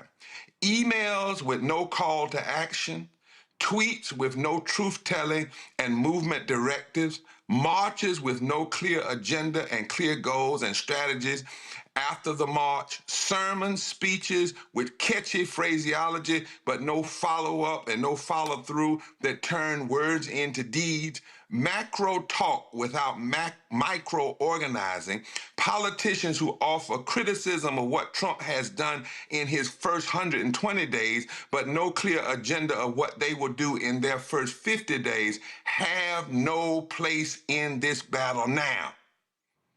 We're in a different moment, y'all. And with everybody's got to straighten up and fly right. Folks, do me a favor. If y'all want to be if you want to be trained in organizing and mobilizing and getting the vote out, we ain't paying lip service. This ain't just a whole pontificating. This is about real training. June 12th and 13th, go to blackstarnetwork.com. Click the link. You'll see it right there. You go down there. When you scroll down, you're going to click that link right here. It's going to take you to a form. We put my email out earlier. We don't have to now. This is the contact form. Your name, your date of birth, your address, your email, your mobile phone. Sign up for email, dates, text messages. We still are organizing alphas. That's for a specific reason, y'all. If you're a member, just click that box right there and click submit. Because last point, Bishop, and this is what gets on my nerves. When I remember Reverend Jackson and I had it out once in Chicago because he had a rally and they were not collecting data. The problem I have is when I see these folks have rallies and events and all this stuff, and I'm like, y'all don't even know who's here. How are you not collecting data? How are you going to move the people after the protest to go to the City Hall chamber or the state legislature chamber or the Congress if you don't know who the heck showed up at your event? You got to be collecting data to follow up with people. Always. That's why, Roland, as you said, you can go to breachrepairers.org and click there. We're collecting this data. And on May the 11th at 5 o'clock in Washington, D.C., we're having a Moral Monday. We've been doing Moral Mondays for several weeks now, right in front of the White House. Yep. But Moral Monday for peace and nonviolence. But we're connecting the violence of the war in Iran to the violence of voting rights denial. That's violence too. Poverty is violence. Denying people living wages is violence. And we're going to be connecting data. And we are asking for several thousand people to come in the street right in front of the White House, starting at Black Lives Matter, and then right in front of the White House. We'll have thousands online. We're gathering data. We're inviting people in. And by the way, Roland, these trainings, some of it will be in person, but most of it will be online. So there's no excuse, right? Right. And the kind of training we're going to do is not for you to do it for repairs of the breach, but to turn you loose in your own community. Yep. To turn groups loose in their own community. That's what has to happen now. This is not about building any one person's kingdom. This is about us engaging this battle that we're in now to stop the erosion of everything that our foreparents won, but also push forward into the things that are yet to be won. And one of them is, Doc, we've got to get our lawyers and figure out a way to do a Voting Rights Act that can never be undone like this ever again. That's right. That's part of what has to be on an agenda in the coming, and after we do the election. Indeed. Bishop William Barber, I appreciate it, Frat. Thanks a lot. Thank you, my brother. All right, then. Y'all, I saw this the other day, and I figured today's panel would really decide to weigh in on this. And y'all already know I can't even deal with the lying on Fox News and the sheer stupidity on Fox News and the most ignorant stuff on Fox News. But they said something that made no sense to me whatsoever.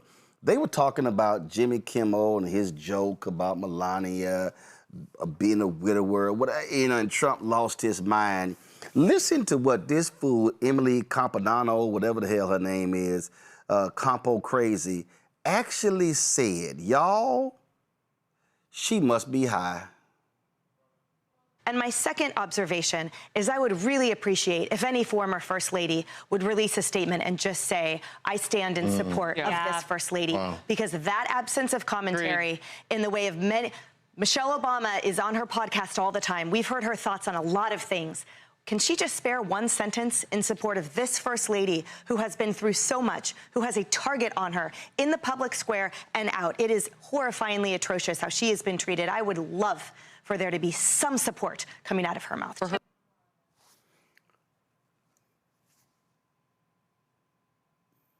Run that by me again. Observation is I would really appreciate if any former First Lady would release a statement and just say, I stand in support of this First Lady, because that absence of commentary in the way of many, Michelle Obama is on her podcast all the time. We've heard her thoughts on a lot of things. Can she just spare one sentence in support of this First Lady who has been through so much, who has a target on her in the public square and out? It is horrifyingly atrocious how she has been treated. I would love for there to be some support coming out of her mouth. Randy, did I see two black people sitting on that couch? Harris trifling ass Faulkner and Charles Payne nodding and agreeing. Do you recall Melania saying anything when Trump posted a video displaying Michelle and Barack as monkeys? I don't recall Melania saying to her twice impeached, criminally convicted, pooping in his pants husband, take that crap down. So these ignorant ass fools, they have the audacity to say that Michelle needs to come to the defense of Melania? I don't even see how they got how she got the words out of her mouth. Like, the absolute audacity is just stunning. This is a woman who has watched her husband rip apart and denigrate everybody. I can't even say just black people. The man attacks everybody, but specifically, it hasn't been a month that the man posted a video depicting former President Barack Obama and Michelle as monkeys. And did she speak up? And let me just say that the First Lady said that her platform was going to be anti-bullying, which is a joke considering her husband is the biggest bully that has ever walked this earth. I mean, it seems as if these are people who always speak about Christianity and they only expect black folks to be Christians. Like, we are the ones who are supposed to smile and accept terrible treatment, as they seem to accept and actually embrace the horrific treatment that their leader puts on everybody else. I mean, it's unbelievable. It's absolutely unbelievable. And she had the audacity to say that. I don't see how she didn't fall out.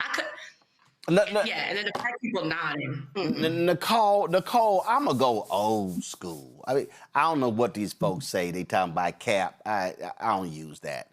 I don't use that. I'm gonna go old school. She had the gall to let that come out of her mouth, and they little two nodding asses like, oh yeah. The audacity, if that's one thing they're going to have, is audacity. And we know Michelle Obama doesn't owe Melania Trump anything.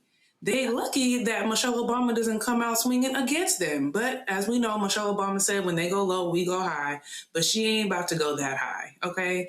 This has been an administration that has dehumanized her and her husband. Long before Trump even came into office, he was questioning whether or not they were born in America. I mean, the list goes on and on and on about how they have disrespected Michelle Obama. And then they got the nerve to ask her to stand up and say something. Goodbye. Mustafa, I'm going to go one more. That child had the caucasity to let that come out her mouth. And it's amazing how they want black folk to stand up, support, and show compassion when Melania ain't said a damn word about the vicious attacks. And let me remind everybody watching and listening that Melania Trump's sorry ass is a birther. Melania Trump was on Joy Behar's Headline News show with that birther nonsense. Oh, ain't no way in hell Michelle Obama should say a damn thing coming to the aid of the defense. Let Melania talk, but she can't because she can barely speak English. You got me with caucasity. You know, that's my word. I wrote a poem about it. Yeah, my auntie would say, you done lost your damn mind. It's just crazy. I don't know what is going on in that studio. They either got some gummies going on in there or some dark liquor or something that's going on, because First Lady Michelle Obama has been so gracious with her time when in the spotlight. And I mean, they were just vicious about her looks, about her intellect, about so many things that were completely false. And so for her to say something in this moment makes no sense whatsoever, nor should she, as all the other panelists have said. But it is, you know, it's sort of par for the course for these folks, because once again, privilege makes you think that you can say and do anything to everyone else, but then they are supposed to come to your defense because of some God-given right. So I'm glad that there is silence there. The First Lady continues to be gracious. And she should not even, you know, dip her toe into this poison pool that they have.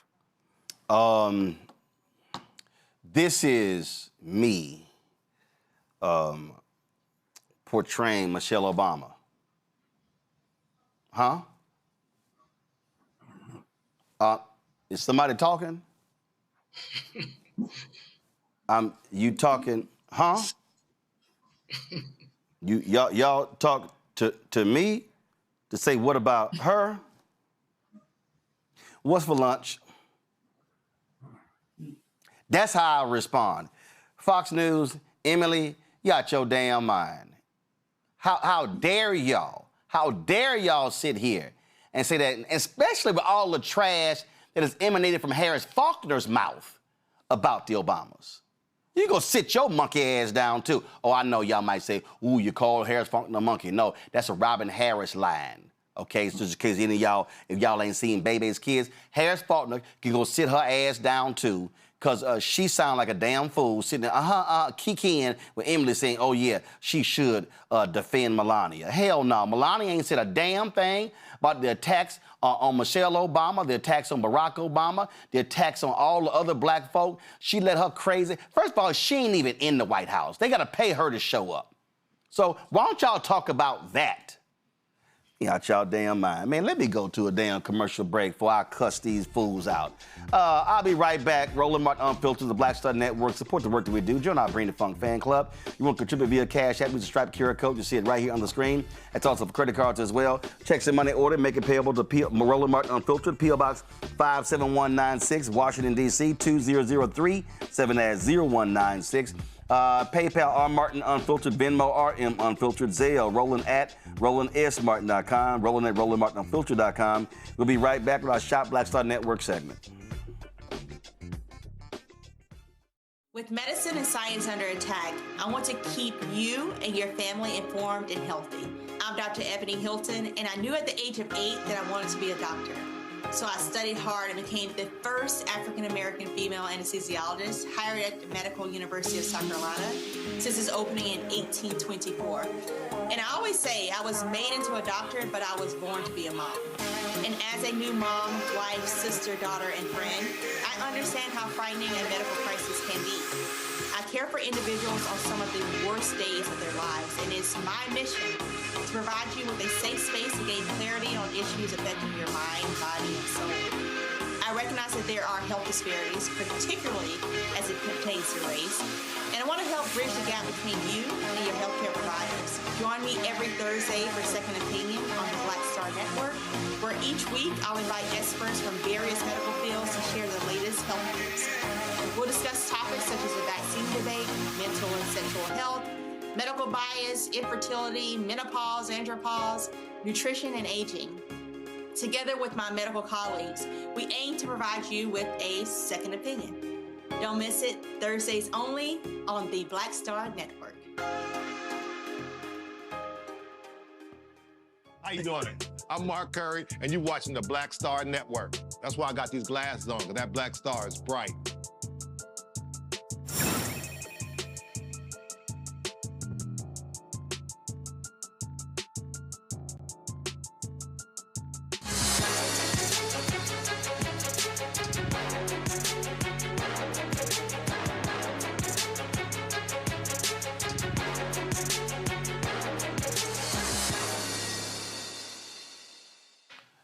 right, y'all.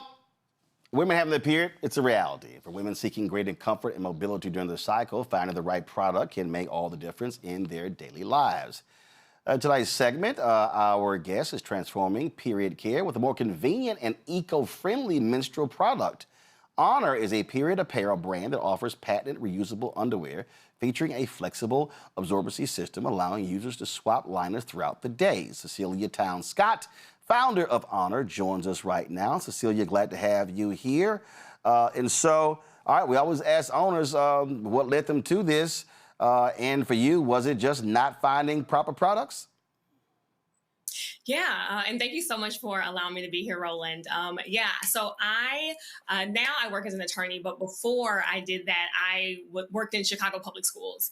And, wanting to have a more eco-friendly period, we all know the earth is on fire. And using traditional period panties, the liner for them is sewn into them. And so imagine what that's like. You have your period panties, you work in a high school, you have 4 minutes between classes. What are you going to do, right? And I'm in Chicago, so in the middle of the winter, that's having to take off pants, possibly leggings, remove the underwear, put on a new pair of underwear, and try to make it back to class. Like it was just too much.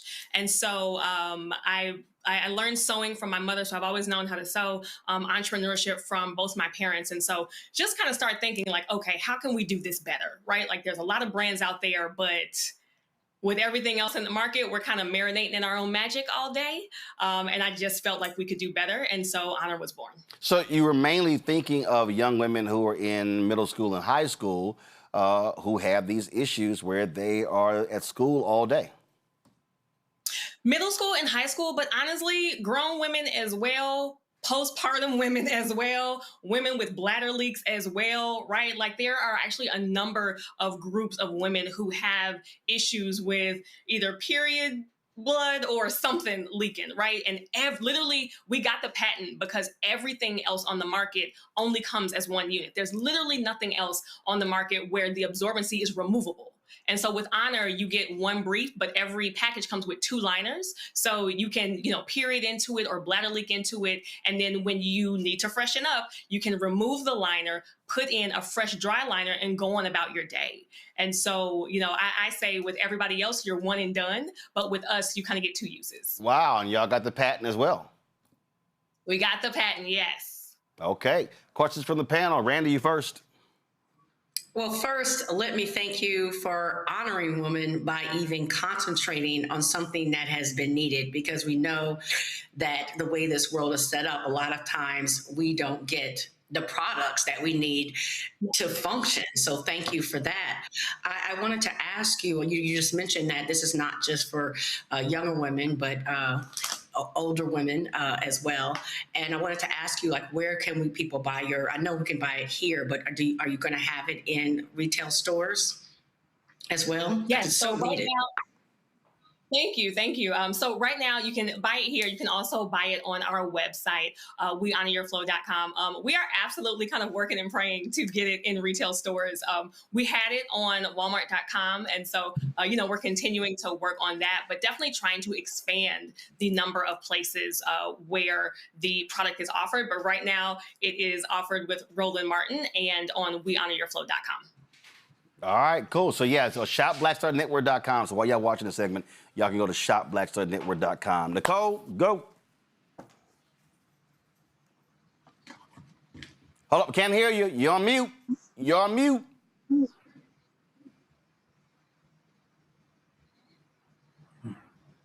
All right, okay. All right, we'll figure it out. Let me go to Mustafa, then come back to Nicole. Yeah, well, it was great to hear you talk about eco-friendly. And, I work a lot with chemicals, and I know how impactful they can be to the body. And I remember the days of toxic shock syndrome. Can you talk a little bit about how yours are eco-friendly and how they are healthier and safer? Absolutely. Thank you so much for that question. So that was actually, it took us a while to get our final product ready. And that was a big part of it. So a huge conversation in period wear, especially in the one-time use products, is PFASs.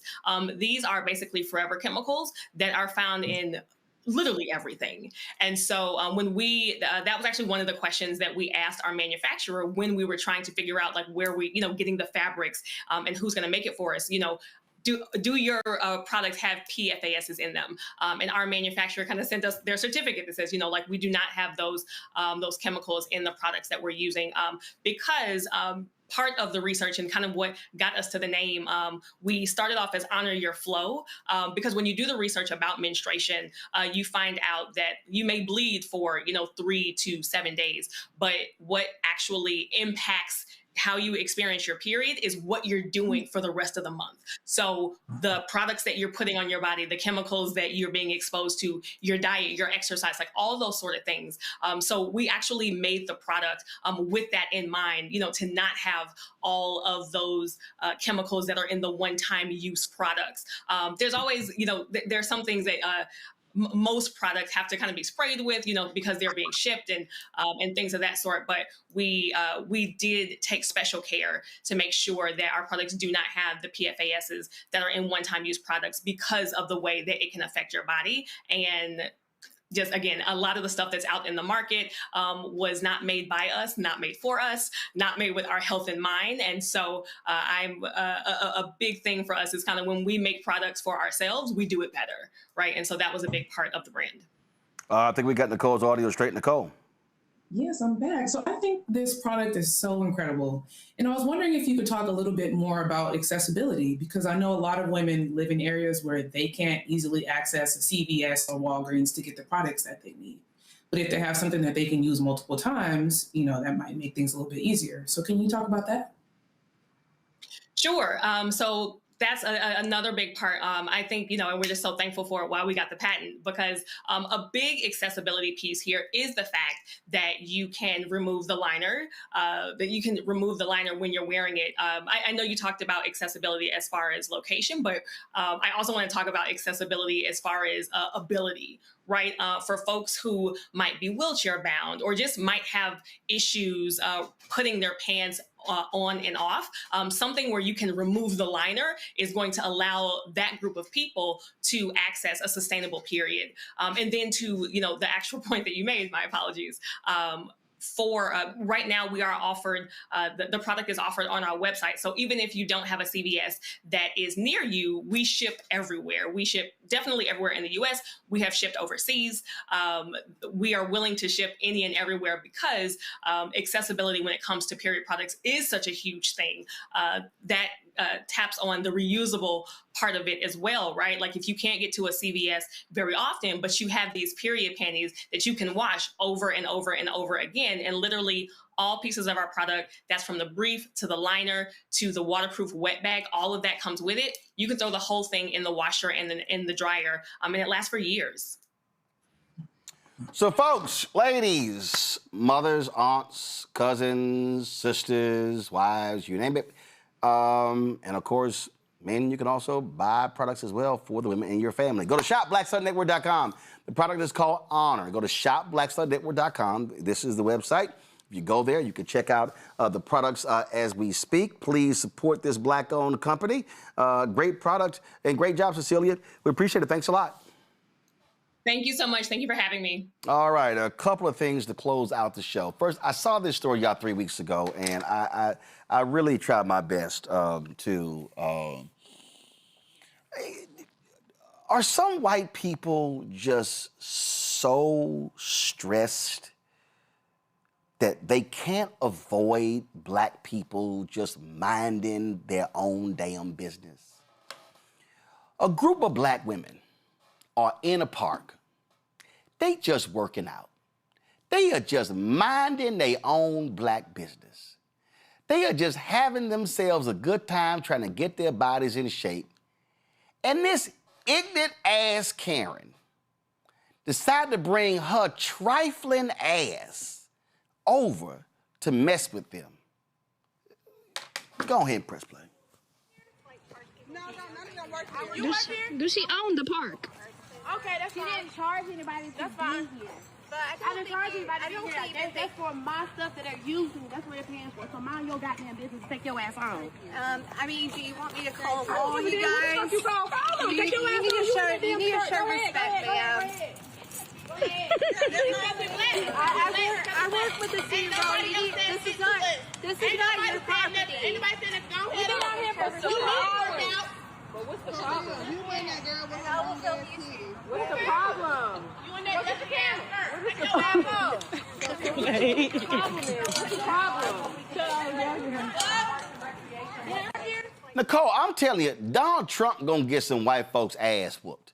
I mean, this idea that you think you just own the park and you just can roll up and question the folk. I have been to numerous parks. Not one time did I go, they don't look like they belong here. It's a park. Girl, go sit your plain Jane ass down. She should take her ass shopping. Because that little skirt she had on, anyway. You know, not only do they think that they own parks and streets, they think they own the whole world. That anywhere where Black people are existing with joy and happiness, that they need to try to come and shut it down.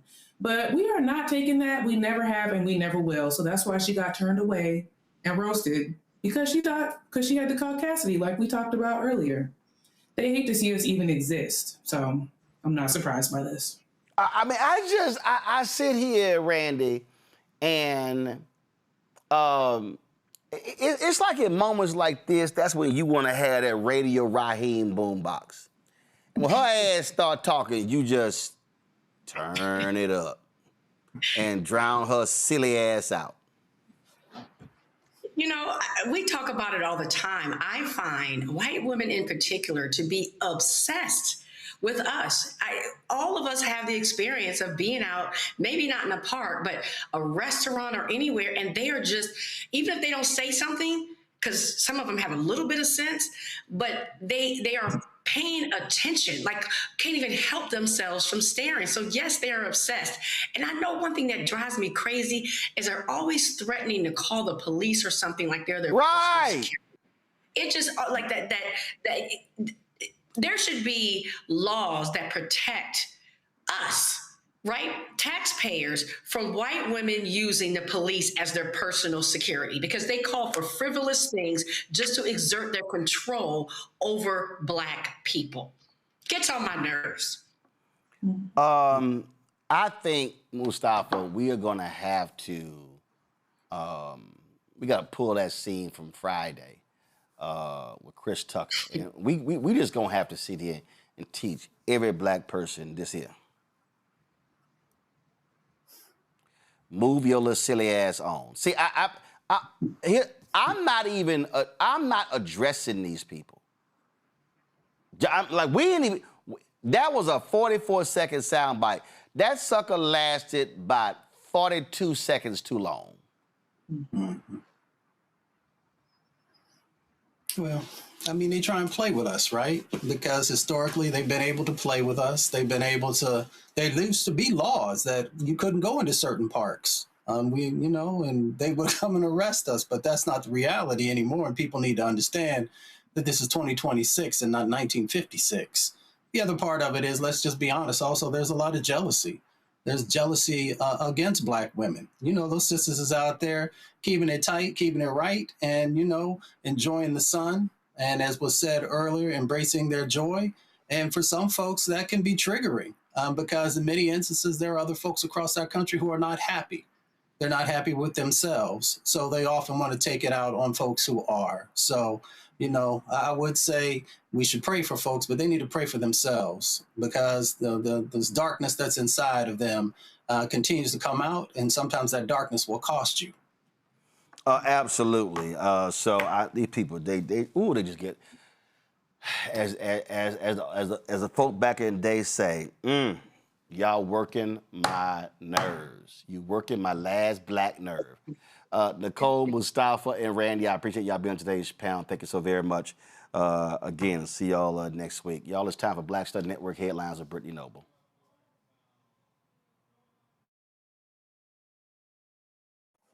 A Louisiana Fifth Circuit Appeals Court ruling blocks newly elected Calvin Duncan from taking office again. On Monday, Duncan arrived at Orleans Parish Criminal Court for his first day in office as the new clerk of criminal court, but was only able to serve for a few hours. A federal judge temporarily suspended the previous ruling that cleared the way for Duncan to take office. On Sunday, Judge John DeGravels temporarily struck down a new state law that was signed by Governor Jeff Landry to eliminate the office of Orleans Parish Criminal District Court Clerk. In his ruling, he said that the new law was unconstitutional and disenfranchised voters. Duncan, an exonerated prisoner turned lawyer, won the hotly contested November election by a wide margin against incumbent clerk Darren Lambert. Well, Black MAGA influencer named Craig Long, who recently posed with President Donald Trump at a UFC event, has been arrested in Florida as part of a multi-day human trafficking sting. The 41-year-old is the owner of Craig Long Fitness in Tampa and is a self-described MAGA and social media influencer. Police have accused him of seeking the services of a prostitute. The multi-agency operation targeted both those seeking to exploit minors and individuals soliciting prostitutes. Long was among 266 arrested, including January 6 rioter Ryan Yates, and 2 men who allegedly brought children along to their illegal meetups in Polk County, Florida. Polk County Sheriff Grady Judge did not hold back at some of the people caught in the sting. A significant development for historically Black colleges and universities is underway as 15 HBCUs have come together to strengthen their collective research capabilities, secure funding, and enhance their national impact. This coalition, called the Association of HBCU Research Institutions, includes prominent institutions such as Howard University, Morgan State University, and Florida A&M University.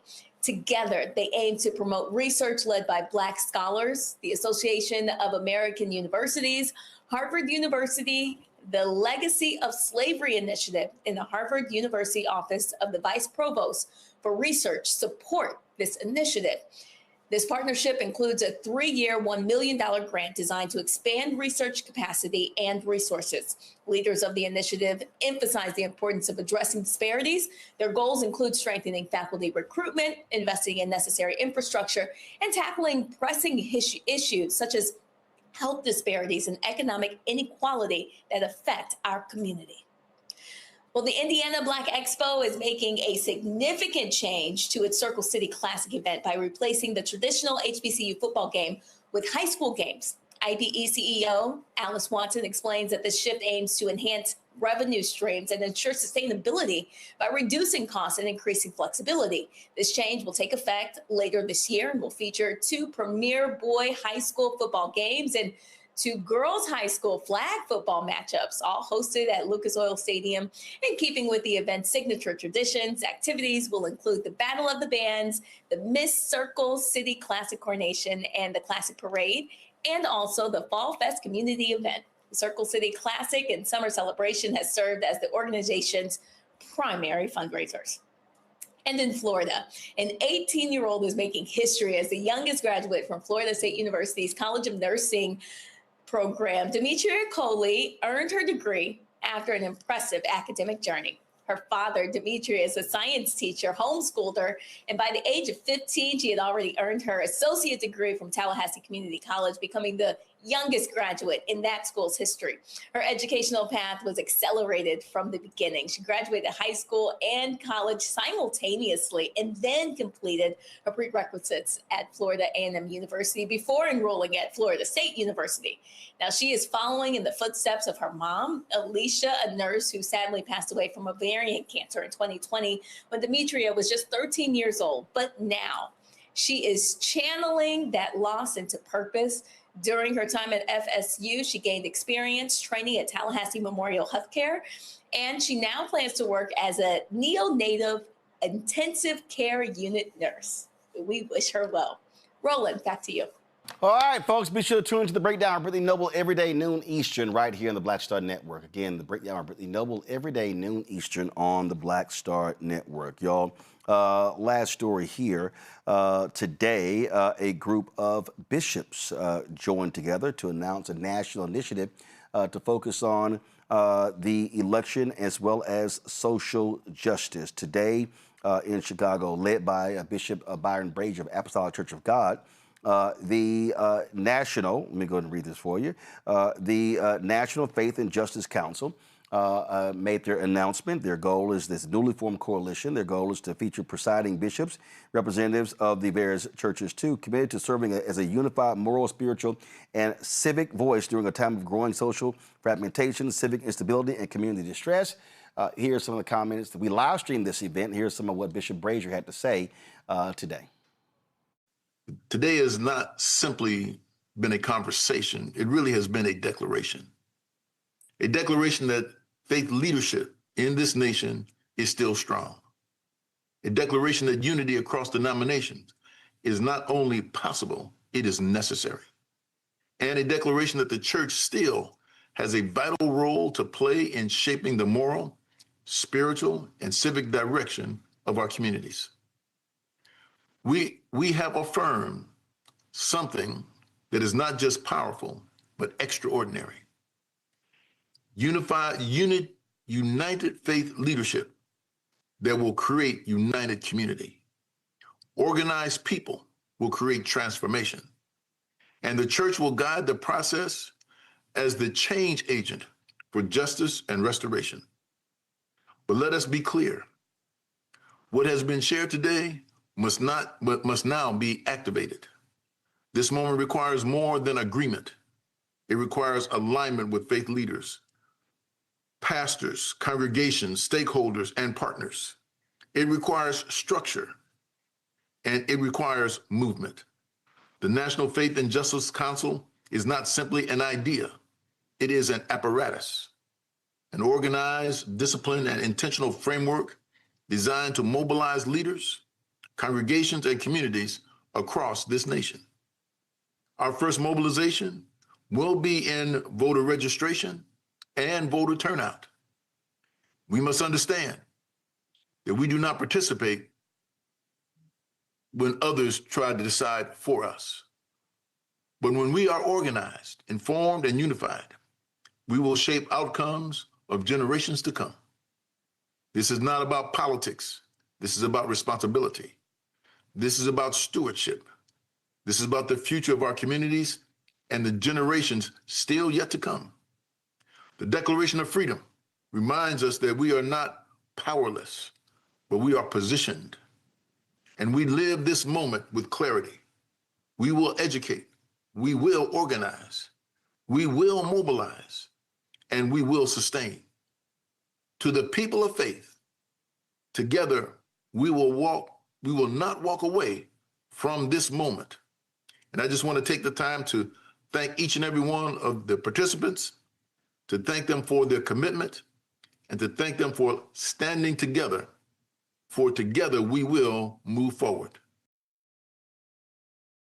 All right, folks. Hey, tomorrow's Roland Martin Unfiltered. We are going to show you an interview I did when I was in Tulsa for the 100th anniversary with former Oklahoma State Representative Donald Ross. While I was there, he's a huge fan of mine. I did an interview with him. He gave me an autographed copy of his book. He was the one who set up the Tulsa Race Riot Commission, also led the effort to take down the Confederate flag in Oklahoma. He passed away today. His daughter called me, his son sent me a text, and so tomorrow I'll run for you the interview that I did with him when we were in Tulsa several years ago. Folks, that is it for us. Don't forget, if you want to organize and mobilize when it comes to the election taking place. The training is June 12th, 13th at Bishop William Barber. Go to blackstarnetwork.com. You can go there. You can sign up right there on the website. Just click where you see his photo, link, click it, and you can sign up. All right, folks, don't forget, also right now happening is the Win with Black Men call, the emergency meeting that's taking place right now. The QR code is right there. Or go to winwithblackmen.org to get the link as well. Don't forget, support the work that we do. Join our Bring the Funk fan club. Look, your dollars are important for us to do what we do, so your support matters. And so we contribute to our fan club, please do so. Use the Stripe QR code. You see it right here. That's for checks and money orders. I'm sorry, Stripe QR code is for Cash App. It's also for credit cards. Checks, if you want to see a check and money order, make it payable to Roland Martin Unfiltered, P.O. Box 57196, Washington, D.C. 20037-0196. PayPal. R Martin Unfiltered, Venmo, RM Unfiltered, Zelle, Roland at RolandSMartin.com, Roland at RolandMartinUnfiltered.com. Download the Black Star Network app, Apple phone, Android phone, Apple TV, Android TV, Roku, Amazon Fire TV, Xbox One, Samsung Smart TV. If you want to get our Black Star Network swag, go to shopblackstarnetwork.com, shopblackstarnetwork.com to get our swag. Also support our black-owned businesses. Go to shopblackstarnetwork.com. And of course, if you want to be sure to, if you want to support a fan base, download the app. You can also follow me at Roland S. Martin. Folks, that's it. I'll see y'all tomorrow right here, Roland Martin Unfiltered on the Black Star Network. Holla!